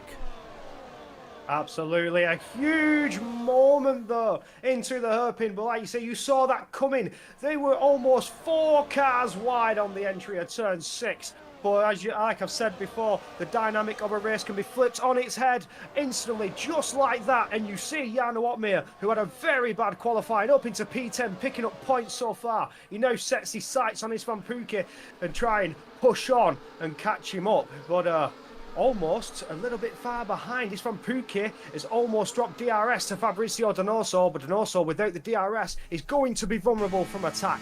Here comes Thomas Ronhaar in towards turn number 6, getting through on Ismail Fassi. This move looks like it could be in the dusters. Oh, was there a little bit of contact with John Evans there between Thomas Ronhaar and himself? As what has happened to John Evans? Is there wing damage on that Ferrari? It doesn't look like it, but he has lost 2 places into 1. I think there might have been some sort of contact between himself and Thomas Ronhaar, and he's not happy with that one. He's around the outside of Ismail Fassi, but his tyres just don't have the grip at the minute. What has happened there for John Evans? He looked like he just maybe ran wide. I think there might have been a slight bump from the kick Sauber driver. Very unfortunate for John Evans. He's still in the fight at the minute, but definitely will be feeling very, very hard done by there. Absolutely. He's just caught himself out there as Ronhaar centered on Ismail Fassi, and there was a slight bit of contact with John Evans, potentially causing him to ghost and lose out on that, or maybe even just lock the rears and sent himself into the ghosting issue, which allowed Ronhaar and Ismail Fassi to pass with ease, and he's now away from that podium, but not too far behind, still lurking behind Ismail Fassi as he now swings it out to the outside line, looking for that open door. Can he pull it ahead? He's still trying to go side by side. Oh, he's almost pushed off the track there by Ismail Fassi, but keeps himself going again. A bit of wheel banging, rough and tough, puts him under pressure now from Benham. Benham looking to the inside, goes for that double overtake as we've seen Ronhaar do, looking like he's going to get it done into turn 6. Fassi trying to defend like a lion and could potentially have the defence done, but Benham is still there to the inside, to the outside line, pushing on and does get ahead. But all this now, he's 3 wide. Ismail Fassi dropping down. Brendan Lee jumps ahead. Beautiful move getting up there. Sits behind Jake Benham. It's Ismail Fassi losing all the positions and finding himself down into P7. Where did Brendan Lee come from in all of that? I mean, that was some spectacular battling that we have just witnessed. We missed Thomas Ronhaar going through on Otis Lawrence, and it looked like there was going to be some kind of contact, but take a bow, Jake Benham, great move from him there to overtake not just Ismail Fassi, but John Evans as well. That was some very, very opportunistic stuff from him there. Ismail Fassi is the first of the medium runners to bite the bullet and come into the pit lane, going for the undercut to try and salvage something from this race, and we'll see. It's going to be the hard tyres, yeah, as expected, hard tyres for Ismail Fassi. Should be able to get to the end on this set, but he's definitely going to be feeling the wear as there's yellow flags in Sector 3. That is Zander Van Dijken going for a spin in a very familiar position if you watch that Abu Dhabi race back in 2021. Meanwhile, at the front of the order, here's Thomas Ronhaar going for the move on Barry Burman. A very easy overtake to be made there, and Thomas Ronhaar, for the first time today, leads this race. Absolutely. Could Thomas Ronhaar be set for his first race victory of this season? We've seen him win plenty of races beforehand, as he now sets his sights on a victory here for the first time in this season. But he does let Barry Burman pass there with a bit of ease. It's now just a fight all the way. He's up into a position he wants to be. He's in that front fight. Now he just needs to play it smart and not lose too much time and potentially push on for victory.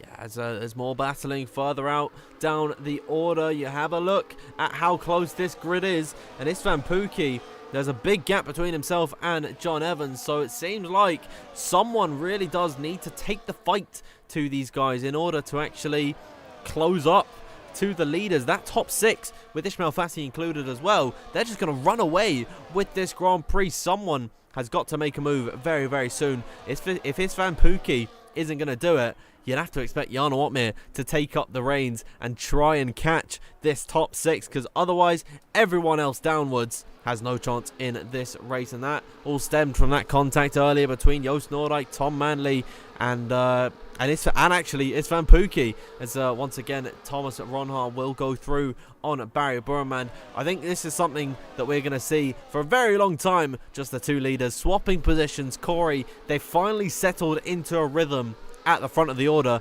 Now it is about these guys extending these tyres as long as they can and trying to go for the mediums and having the best tyres at the end of the race.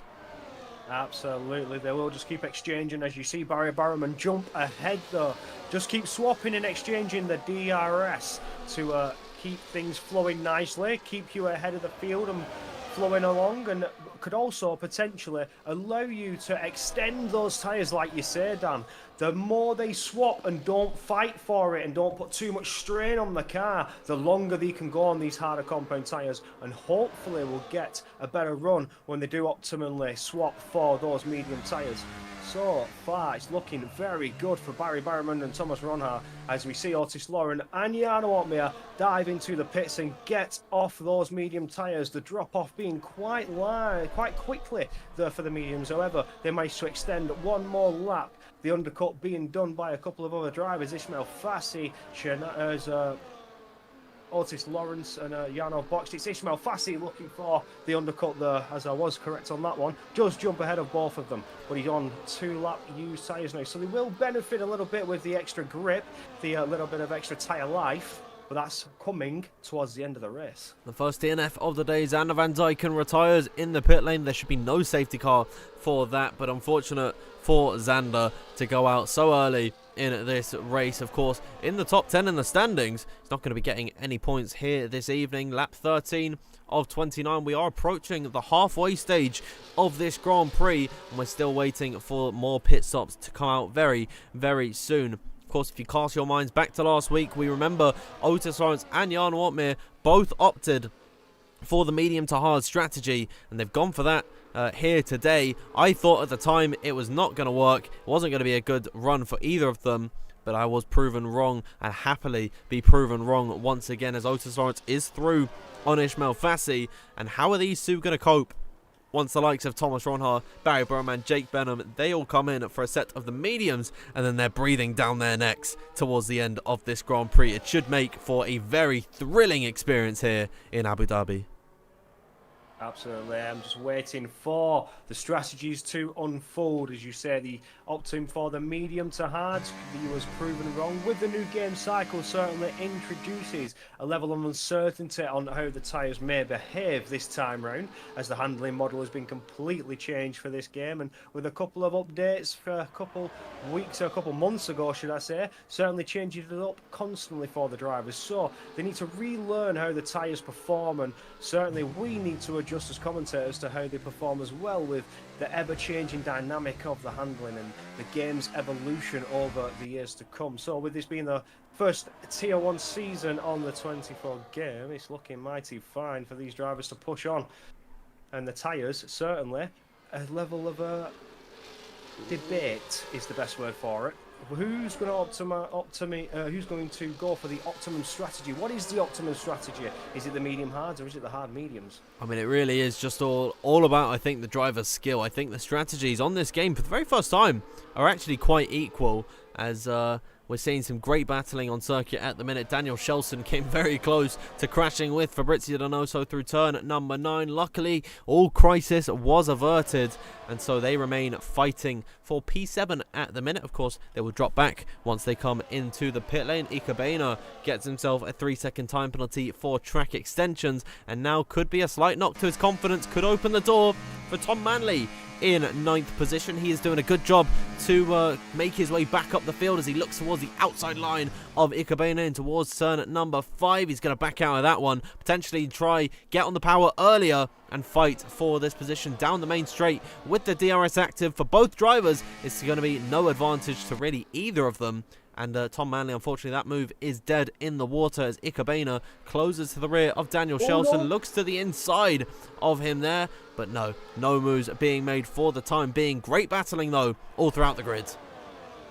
Ooh, I thought that could have been closer. Ikkebana as he tried to have a little nosy with Daniel, but again, looking to do it once again, switches it to the outside line. Can Ikkebana make anything of his move? He cannot, as Daniel just stays ahead, managing to keep that line defended very nicely. But Ikkebana is all over as we see a big send from Tom Manley, looking to get past there and has to back out of it in turn 13. Not enough space to get himself ahead safely and does the right decision. Still 14 laps to go. You do not want to risk any contacts, picking up any damage that could seriously push you down. You're fighting for the bottom end of the points, but you still have yet to pit. The drivers behind are pushing as hard as they can, completing their pit stop strategy. So what could it be? I mean, it's a very questionable decision, I'd say, at this point in the race to be fighting as hard as they are, you know, going for these gutsy moves in towards the third sector. It is so difficult to find a move through that final part of the lap. And if you are forcing it, chances are you're going to come to blows. And there it is, Tom Manley into the back of Ikkebana. Eleni Pepinter will be invited to go for the move on Tom. They just need to realise it's only lap number 16. There's more time to fight later on in this race. Tom Manley once again with the nose up the inside of Ikkebana, side by side in towards turn number 6. Oh dear, once again, yes, a little bit of contact between the pair of them. Ikkebana sending Tom Manley off the circuit, but you've got to say, Ika really had no room down the inside despite his car being there. And Tom Manley, I'd say rightfully so, pushed off the circuit. Further up the order as well, Fabrizio Donoso got through on his Vanpookie, and this is a very exciting fight that we're actually seeing for the lower end of the points paying positions. But Corey, with all this battling going on, it is inviting Otis Lawrence, Ismail Fassi to close that gap, and it is really hurting these guys in the long run. Absolutely was. 8 seconds gap has now dropped to around 6 seconds and dropping ever more. These drivers are costing themselves time after time after time per lap with every battle that they go on. It's dropped another half a second between Tom Manley and Otis Lawrence. But Tom Manley's pitted, never mind. Oh, Tom Manley's out. Oh, he's out. He's done. He's in the box and retired. What's happened there? Doesn't feel like he could potentially push on to the finish or picking up any damage. We didn't see anything, but with the contact that he had with Ikkebana, it's potential that may have cost him his race. I mean, I think maybe frustration settled in for Tom Manley there as this Vanpookie is back through on Fabrizio Donoso. I think the frustration of not being able to get the move done has maybe settled in too much for Tom Manley and not too much for him to handle, and he unfortunately decides to call it quits in the pit lane. That is the third retirement of the day. Very unfortunate to see as Ismail Fassi and Otis Lawrence still battling it out for P11 on circuit at the minute. Let's see the gap between themselves and the top 10. It is now just 5 seconds between them. Let's have a look at the gap to the leader. It is just 13 between Otis Lawrence and Barry Burman. So once Barry decides to come into the pit lane, which will not be this time by, in fact, the entirety of the top 5 opting to stay out on circuit. But soon enough, when they come into the pit lane, as Fabrizio Donoso will be the first of the hard runners in the top 10. Oh dear, he gets a 10-second time penalty for speeding as well. That is going to hurt him later on in the race. But Otis Lawrence, Ismail Fassi, they are going to be the clear-cut leaders once the pit stops have been completed. So I've just been informed. I didn't see the graphic pop up on my screen at the time, but we've just been informed that Tom Manley picked up a 10 seconds, so that must have triggered the frustration, as you say, beyond its peak, and he's had enough. He's out. Ooh, great battling, 3 wide in towards turn at number 6 between the leaders. Jake Benham has had enough of watching Thomas Ronhart and Barry Burman scrapping it out for the lead. He's wanted to get involved himself. He's gone for P2 and he's got Thomas Ronhart in his crosshairs around the outside in towards turn number 9, but Barry Burman knocking on the door of the All-Star in towards the corner. There you go. Jake Benham has taken the lead on lap number 18 of 29, and that tells me one thing. Jake Benham, he intends to pit on this lap, and I think everyone else might be getting the same idea. We haven't seen any issues in the pit lane just yet because we've not had a big rush into the box, but I think with Jake Benham pushing like that, he is done with these tyres. Indeed, he will pull off to the right-hand side in towards the box. He goes. Barry Burman and John Evans both following him. And there might have been a penalty coming out there from one of them. I'm not too sure because Reese Linton's penalty came up on the screen. But are we going to see any problems in the box? Always looking very close between the pair of them. Doesn't seem like any problems, at least for the leaders. I can confirm it was Benham. Oh, Jake, man. Benham got a 10-second. Oh, dear. Jake Benham then with a 10-second time penalty. What a race it could have been for him. Just a second ago, Corey, he was going for the lead and he was leading this race. And now, 10 seconds to his name, his race is done. Absolutely, and with the drivers being so close together, as you saw in the first stint, which you expect them to do so once again when they complete their pit stop strategies, that 10 seconds will surely send him tumbling down the field, if not to the bottom of the field, depending on those penalties from those drivers from 13 downwards. Well, Will Lewis jumping ahead, getting a move done on Josh Nordic, will still be in 12th, but that 3 seconds is going to hurt him dramatically. It's a real shame then for Jake Benham. There is a chance to get that one appealed. I know sometimes there can be a slight glitch with this game. It's just been always there that you might be on the rev limiter, but you're slightly over in terms of the decimals. I know it's all about the numbers in this game, and so it can happen. But if you're in 37 or whatever it is in miles per hour, it should be okay. But yeah, Jake Benham, I think, very minimal chance that he actually gets that penalty removed. Very unfortunate on lap number 20 of 29. We are coming up towards 10 laps to go in this Grand Prix. Brendan Lee deciding to stay out, as is Istvan Pukki. But Thomas Ronhaar has come into the box, and we'll see where he emerges in comparison to his rivals. They are coming through turn number 1 now. Ronhaar up the hill through turn number 2 and 3. It's going to be a decent way back from those guys, but if they start fighting Corey, he'll have a decent opportunity to get back into their slipstream and DRS. And with the fresher tyres, he could be in a good position to fight. Absolutely, he's got 9 laps to do on those medium tyres, where Daniel Kelsden is looking very, very good so far. We'll have to the better tyre life out of everybody on the track so far, extending that 1 lap longer. So now it's all push, push, push for these final 9 laps and try and regain the positions he lost. But it seems to be a battle there between Barry Barrowman and... oh, Jarno Opmeer's dropping down the field. What has happened with Jarno? Jarno getting himself in a bit of a moment, has dropped down after benefiting from the pit stop strategy, getting into that top 10, has dropped down from P7 down to P9. He's now battling it away with Shanaka Clay. Shanaka's give the position back, so could have been an issue there between Jarno and Shanaka's give him that place back, or potentially to overtook off the track, and if he did, would have to return via the game, or the game will give him that nasty penalty. Oh, I think Shanaka's got damage. I think... Oh, we've got the beautiful helicopter shot, but this is really not helpful for actually determining who has got wing damage, because I saw some sort of debris flying off. Yes, there it is. You can see Shanaka Clay, another race plagued by an incident with another driver. He's got some wing damage in towards turn number 9. It's allowing for Thomas Ronhaar to get his DRS and slipstream, and it's essentially allowed for the Dutchman to get back into the fight here. But there it is, clear as day, wing damage for Shanaka Clay. Thomas Ronhaar will have no problem whatsoever getting through, as the two leaders of Ismail Fassi and Otis Lawrence once again swap positions, and it is all about the gap between Jake Benham and Otis Lawrence. We've got to monitor that at the minute. 5 seconds, but that is coming down every single corner. We've got much fresher medium tyres strapped on to Jake Benham, Barry Burman, John Evans, in comparison to Otis Lawrence and Ismail Fassi, who have the track position and they have the time on their side.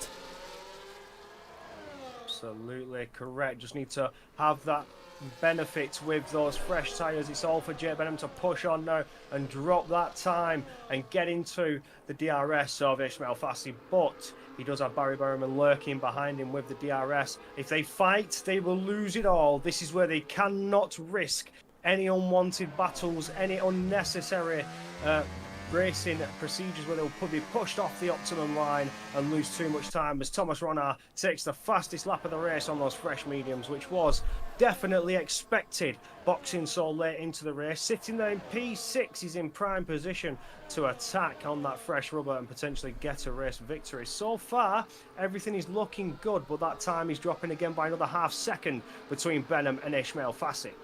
I mean, Jake Benham hasn't really caught all too much on that last lap. Now he's beginning to make up some ground as Otis Lawrence and Ishmael Fassi once again swap positions. Here comes Barry Burman and John Evans fanning out brilliantly, the pair of them making way for Jake Benham to unfortunately slip down the order, and that 10-second time penalty will always be in the back of his mind. But Jake Benham, he has got to, as best he can, fight for what he is seeing on circuit. Anything can really happen here. There's still, what, 7 laps to go at the end of this one left in this Grand Prix, and so you've got to fight with everything to try and just stay in the fight, stick around, see what happens, because you can still salvage something from this Grand Prix. But he's feeling the pressure from Thomas Ronhaar in behind at the minute.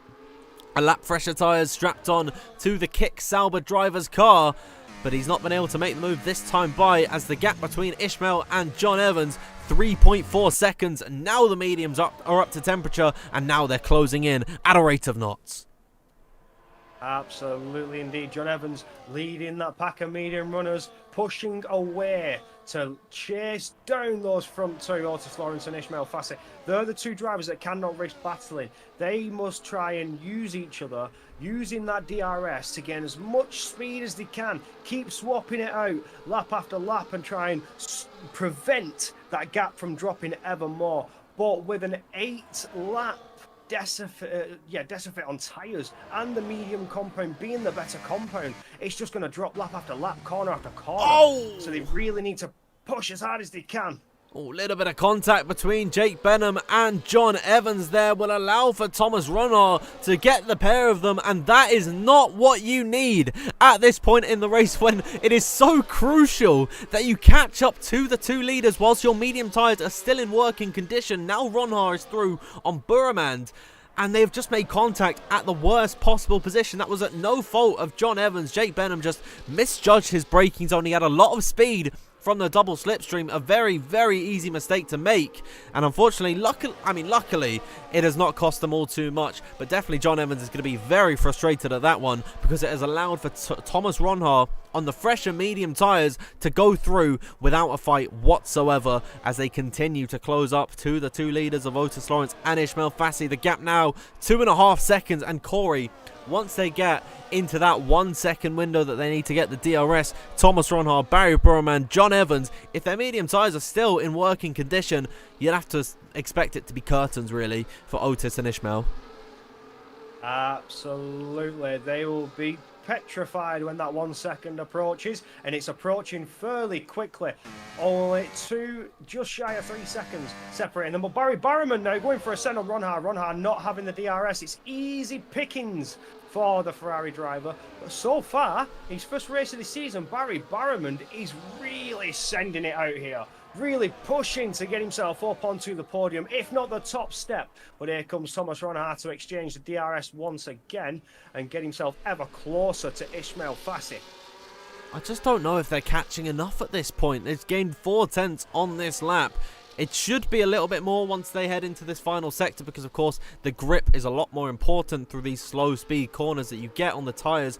Thomas Ronhaar, Barry Burman, John Evans, they're able to get the power down a lot quicker than Otis and Ishmael, but they're not catching all too much. I think they're going to have DRS next time by, but at that point their medium tyres are going to begin to get up there in age, and this is when Otis Lawrence and Ishmael Fassi, if they've saved their tyres enough, then they should be able just about to hold off. But really, it is anyone's guess as to who is coming away with the victory here today. The gap between Ishmael Fassi and Thomas Ronhaar, not quite enough for the DRS to be activated from the Kick Sauber driver's point of view, but he's getting closer with every passing lap. Absolutely. He's really sending his F1 World car branded Kick Sauber, with the showing his respective colours, really pushing on to try and regain what could be victory. We saw a lot of predictions for the victory to go Ronhaar's way, I think from yourself as well, Dan.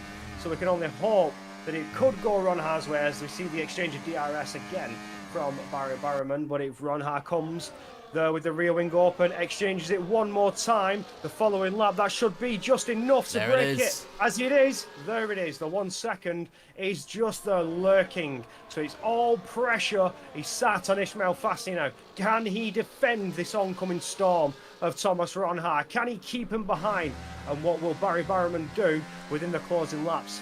Now this is where it's going to get very, very dicey. Heading in towards the last 4 laps of this Grand Prix, you'd expect Otis Lawrence and Ismail Fassi to get swallowed up for the time being. But I think that they still have a chance here to do very, very well. You look at Jarno Opmeer. He has been in this lead train for this entire time. He's kept up with the medium runners, and with every passing lap, those hard tyres are gaining some ground on the yellow wall medium tyres. So do not count out Otis Lawrence and Ismail Fassi. However dire it may seem, they still have a chance here. But for the time being, we will ride on board with Thomas Ronhaar as he closes down this main straight. Ismail Fassi and Otis Lawrence really have no defence at the mercy of Thomas Ronhaar. Down the inside of the pair of them, 3 wide in towards turn number 6. Very close to coming to blows, and they're almost 4 wide off the exit of the corner. It is Thomas Ronhaar to lead this race. Ismail Fassi remains in second. Here they are once again, 3 wide down the back stretch. Otis Lawrence being swallowed up by the pack because Barry Burman and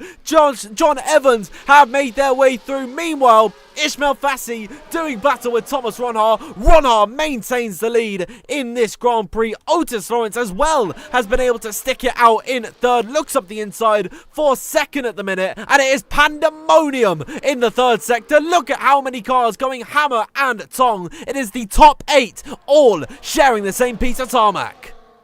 Absolutely. Jake Benham as well, fighting it away with John Evans, sending it there on the outside. Does manage to get ahead and get that Ferrari branded McLaren behind him as John Evans sits there in P6. Jake Benham, the All-Star, doing very, very well here to sit there in P5. Can he push on and potentially put any pressure on Barry Barron? But it is Thomas Ronhaar leading the charge by just under half a second.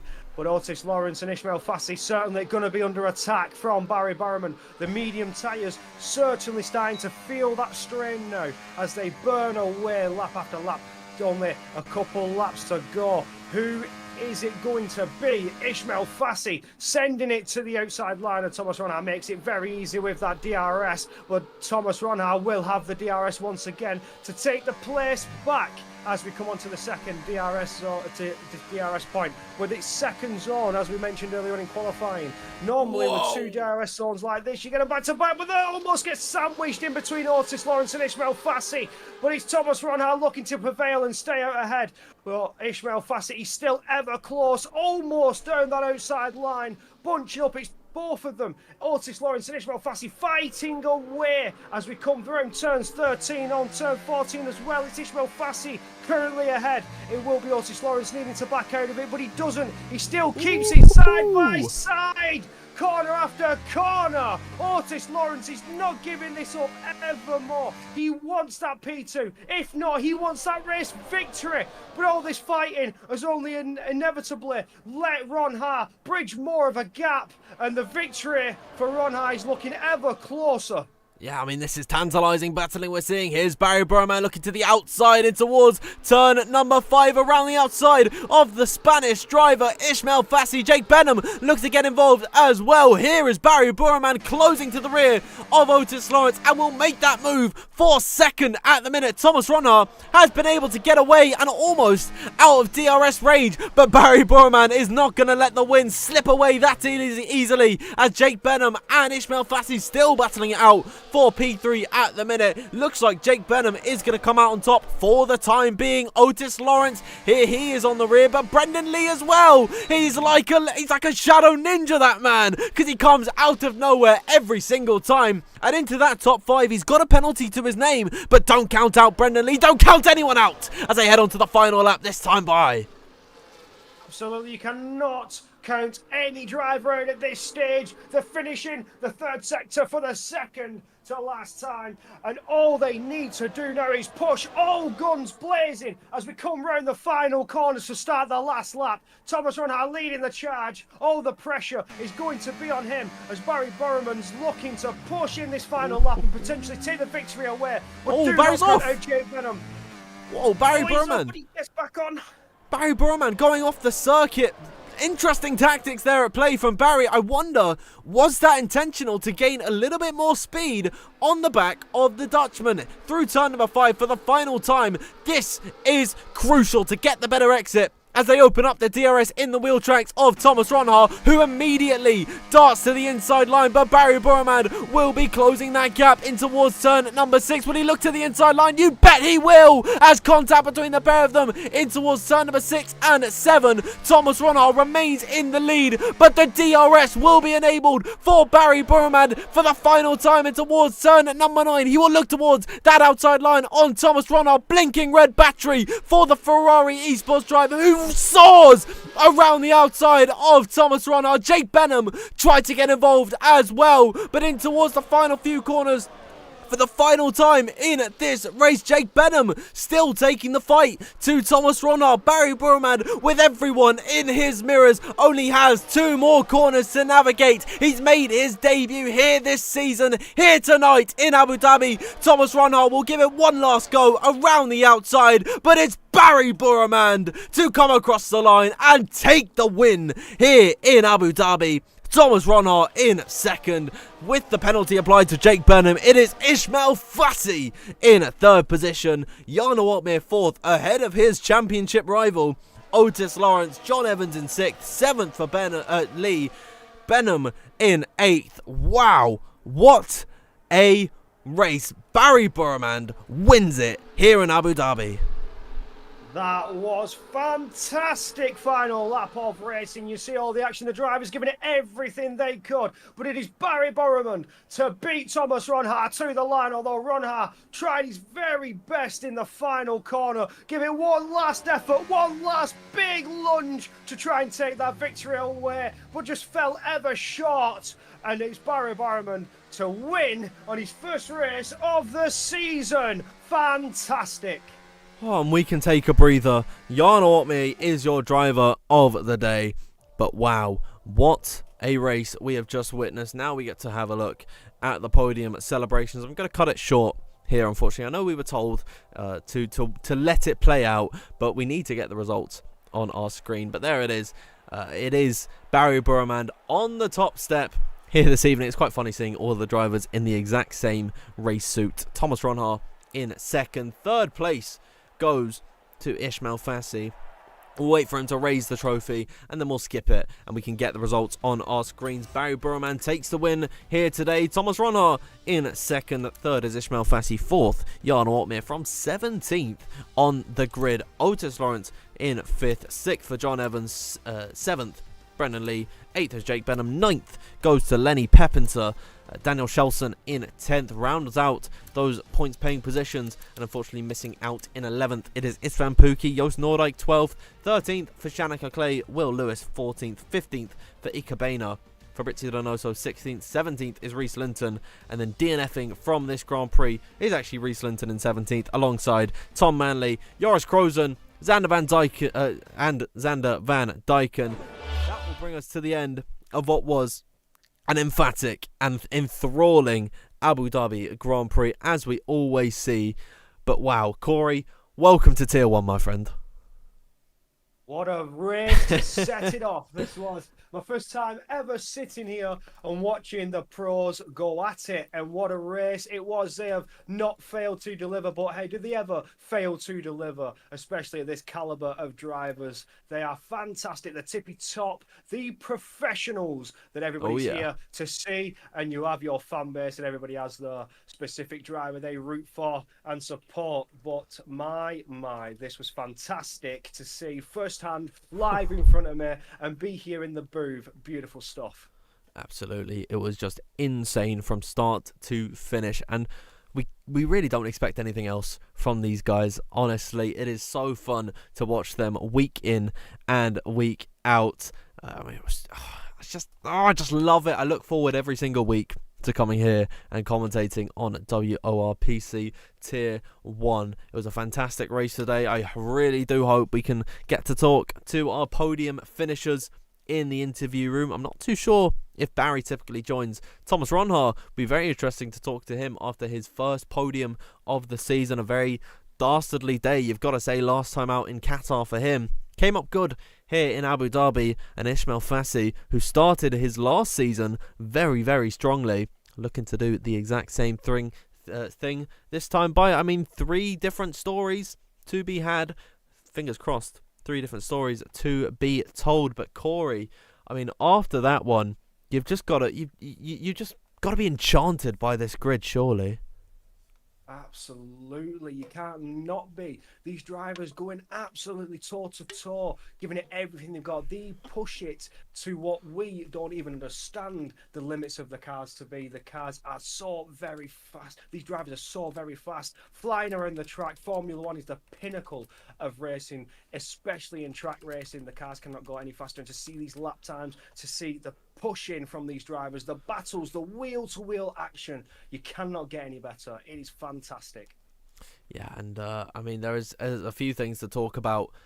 Barry Burman's on that last lap is very questionable what he did there to gain the advantage through turn number 1. He scrubbed off a lot of he saved a lot of speed by going off the circuit there. It was a very cheeky tactic from him, but you've also got those warnings at your disposal. There's 2 sides of the argument, I think, that you could have, where you can argue that it's unfair. He gained an advantage. He's went off the circuit, and he shouldn't.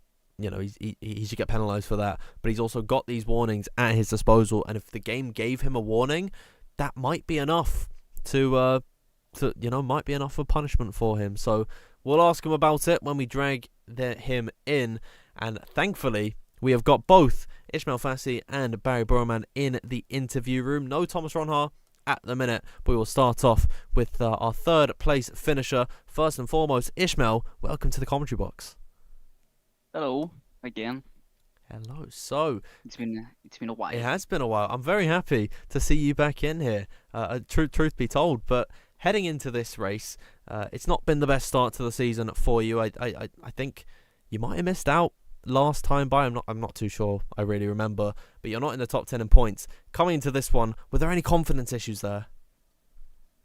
To be honest, race felt decent, I guess. When I saw both Ferraris lap times in Q3, I was quite shocked because that lap time was really quick. But I still felt very confident for this race, as always in the race. A little bit better than quali. And yeah, I went for medium hard. I expected the hard to be a lot better in the second stint, because the medium in the first was kind of rubbish after 4 or 5 laps. So yeah, I don't know if the penalties will remain for the people in front of me, but happy to be on the podium, provisional podium. Well, Jake Benham with a 10-second time penalty for speeding in the pit lane. It's very rare that you actually see that one get removed, and so with a podium potentially coming to your way, we're heading to Texas next time out. Are you looking forward to that one there? Sadly, I'm gonna miss it. Aww. I'm leaving tomorrow on vacation for 10 days, so we'll have to see it from the grandstands. Disappointing to hear that you're not going to be there. Where are you off to, just out of curiosity? Ibiza. Oh, Ibiza, lovely this time of year. I've got a friend who lives there at the minute, absolutely loves it. So you are going to be living it up in the sunshine, whilst we're all going to be hot, sweaty in our rooms, commentating and driving on this game. Unfortunately, I've not got any more questions for you. Really well done this evening, Corey. Anything you want to say to our 3rd place finisher? It's an absolute fantastic drive. Your strategy there, trying to get yourself onto the hard tyres and push towards the end of the race, was mighty fine. Were you going into the race already with that strategy in mind? Was that something you'd pre-planned and set, or were you just going to take it how it was and see how the tyres felt and how things went today? I didn't do a full race simulation. I think no one did it, to be honest. But yeah, from what I saw in the first stint with the medium, I just expected the medium in the second stint to be a lot worse, which it wasn't. But yeah, Otis and myself, we were helping each other, to gain as much time as possible. But yeah, then they got us, and we just tried to maintain our positions. No, it was beautiful to see, and obviously benefiting from the slight penalty that Benham picks up, and you get yourself up there on the podium. So it's good points and a good race from yourself, mate. It was very lovely to watch. Thank you. Thank you then to Ismail Fassi for joining us in the interview room. I mentioned we didn't have Thomas Ronha. We do have him now. Thomas, can you hear me? I can, Dan, yes. Perfect. It's good to hear you back in the interview room. It's been quite a while since we've got to talk to you, but coming into this race, you were fighting for pole position, just about missed out. You started on the second row of the grid. What went wrong in qualifying for you? Preparation, you could say. I didn't do a lot of prep for this, as I see. I was quite busy the last few days with some other things, but I definitely had a decent amount of prep, I would say. But yeah, just lacking that last bit of confidence in qualifying. After that banker lap though in Q3, I felt like I was gonna be on the front row at least. Maybe Barry will do one of his correct laps and do, I don't know, a low 0 or a high 9. Turns out both Ferraris beat me in the end, so that was a bit disappointing. But yeah, they deserved it. They have good pace this game for sure. So yeah, definitely P3. I would take that in quali, and then yeah, for the race, I think both Ferraris and me and Brendan opted for the hard medium. I didn't do any race practice at all, so it was a bit of having to find out what's going to happen in those races in the first few laps. Yeah, I think straight away the pace looked better than the quali, especially. I was keeping up with Barry, John, and I think in the medium run of Otis and Isma, if I'm not mistaken. In the first few laps, I saw a good pace, and then I think me and Barry were swapping in the first stage of the race to eventually pull away from the second group. I don't know what happened, but somehow we made a huge gap to the cars behind. I thought it was an incident when Jake ended up my inside in the first few laps. That might have caused some chaos, but yeah, it was a fun race nevertheless.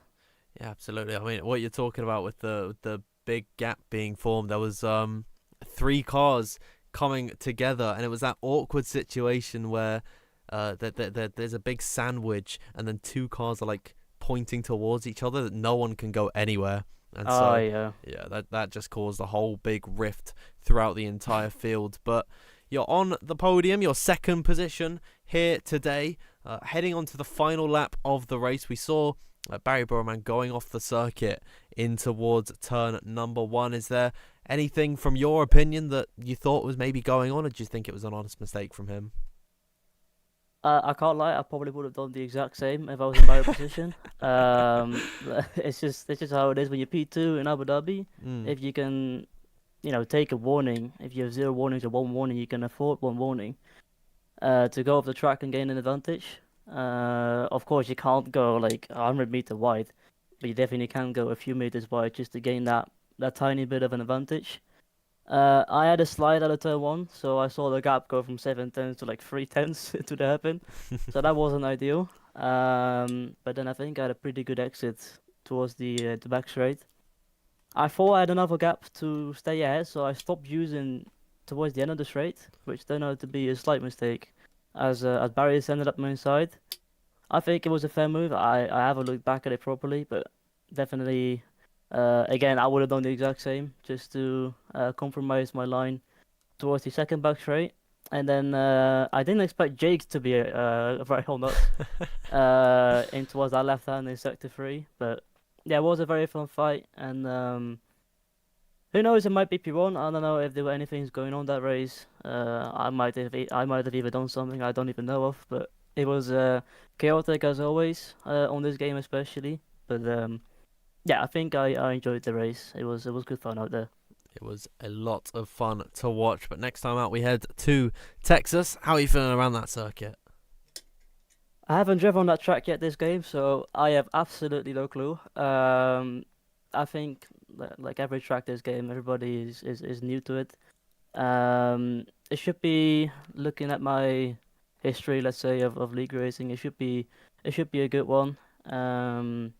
I think the Ferraris and the same guys will be up there again.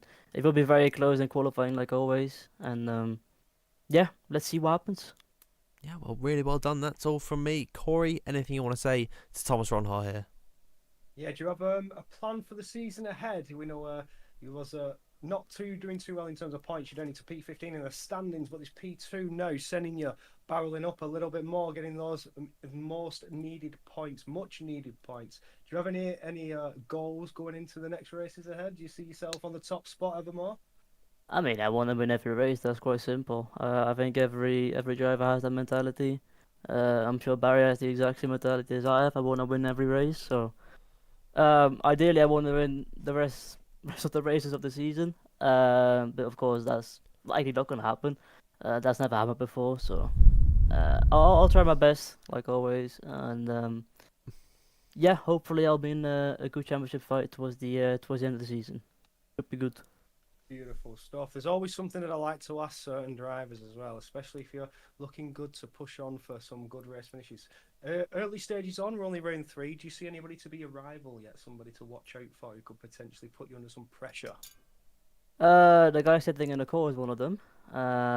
He's always very quick. Barry last season, of course, in esports, we had a great battle the whole season pretty much. We were neck and neck in terms of points, so yeah, I think definitely Barry is one of them, and there's some others as well who, like Yano, etc., who are always there in the race.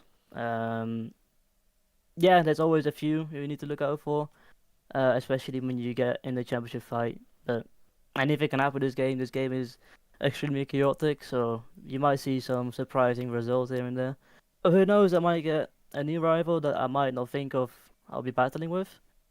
So yeah, we'll see. Beautiful stuff. Congratulations, mate. It's a beautiful race from yourself as well, fighting your way through the field, and good battles to see you're part of. So good points, and certainly going to push you up in standings now. Cheers, Corey. Cheers, Dan, as well. Cheers. Thank you, Thomas Ronhar, for joining us in the commentary box. He was the quickest out of anyone today, aside from one man, Barry Burremand. Can you hear me, my friend? Hello, hello. Yeah, I can hear you perfectly. Perfect stuff. So, starting off this interview, of course, you were coming into this race debuting for season 18. Were there any nerves there that you've not been able to get the practice in the competitive scene here in WOR? Was there any nerves that you weren't going to be able to keep up with some of the best today? Yeah, I mean, first of all, hello to you guys. And yeah, I mean, last few races, I kind of missed it because I had to do other races. I was just busy, wasn't really available. But yeah, this race, I finally did my debut this season. And yeah, I mean, it was it was a track that it would be, I think, the first time for me to drive it in this game. So yeah, I mean, the pace was really good, so that's the main thing. I'm really happy about it, and obviously it was a really chaotic race. Like, I thought last game would be like the maximum of chaotic races, but oh my god, we are not ready for this game. It's gonna be even more. But yeah, GG's to Thomas and Eastman, also Jake, because I don't know, he in provisional result, I think he finished top 3. And also with Thomas, GG's to him as well. We had a really chaotic battle. We helped each other in the first stage of the race, and obviously in the last stage of the race we were battling together.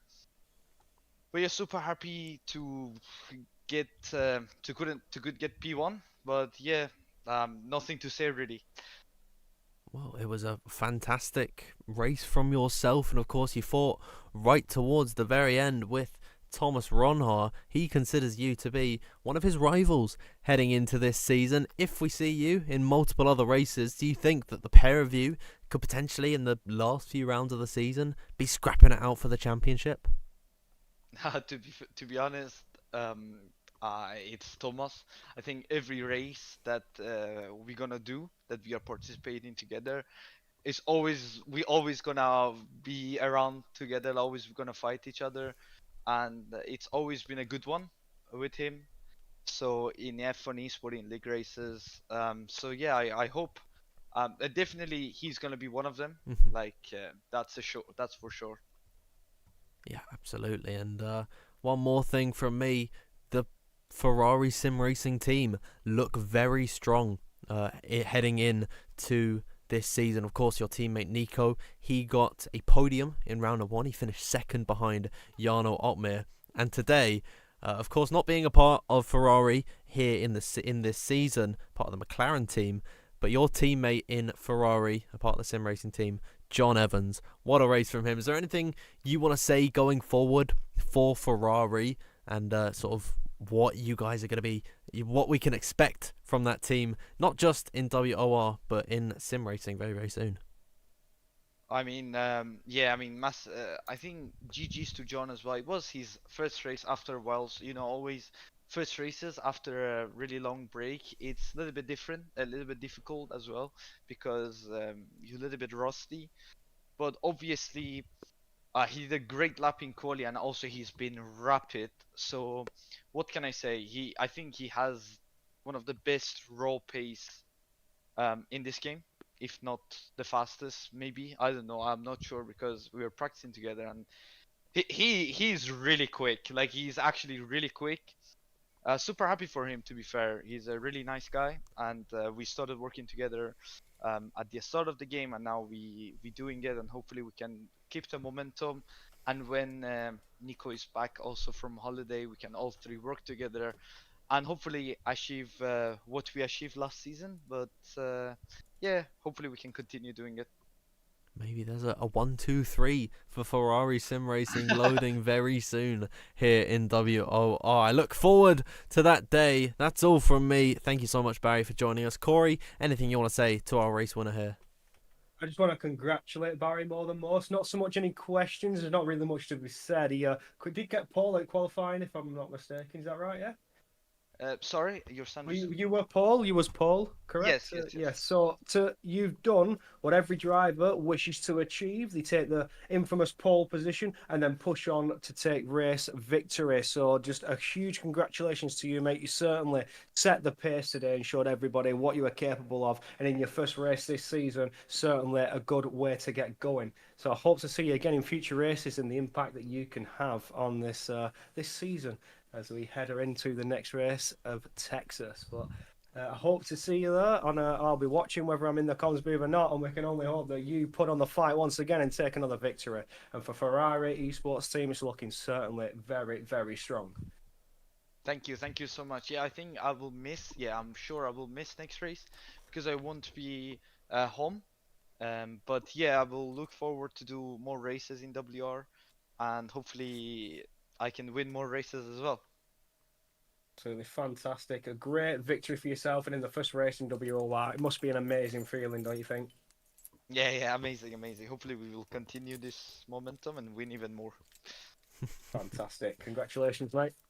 Thank you so much, guys. Bye-bye. Yeah, thank you, Barry, for joining us in the commentary box. And it's very rare that we get to see all three podium sitters in the interview room. So thank you to all of them for joining us and giving us some very insightful information. And I think one of the key takeaways here is when we asked Thomas about his opinion on what Barry did on the final lap, he seemed absolutely fine with it. He believes it's fair game. And what I'm thinking here is that even though it's a bit controversial, I think Thomas Ronhard doesn't have any intentions to report it. I think that win is going to stand for Barry Burham, and people might have their own opinions on it, but I'd say it's fair game. He had the warning to use.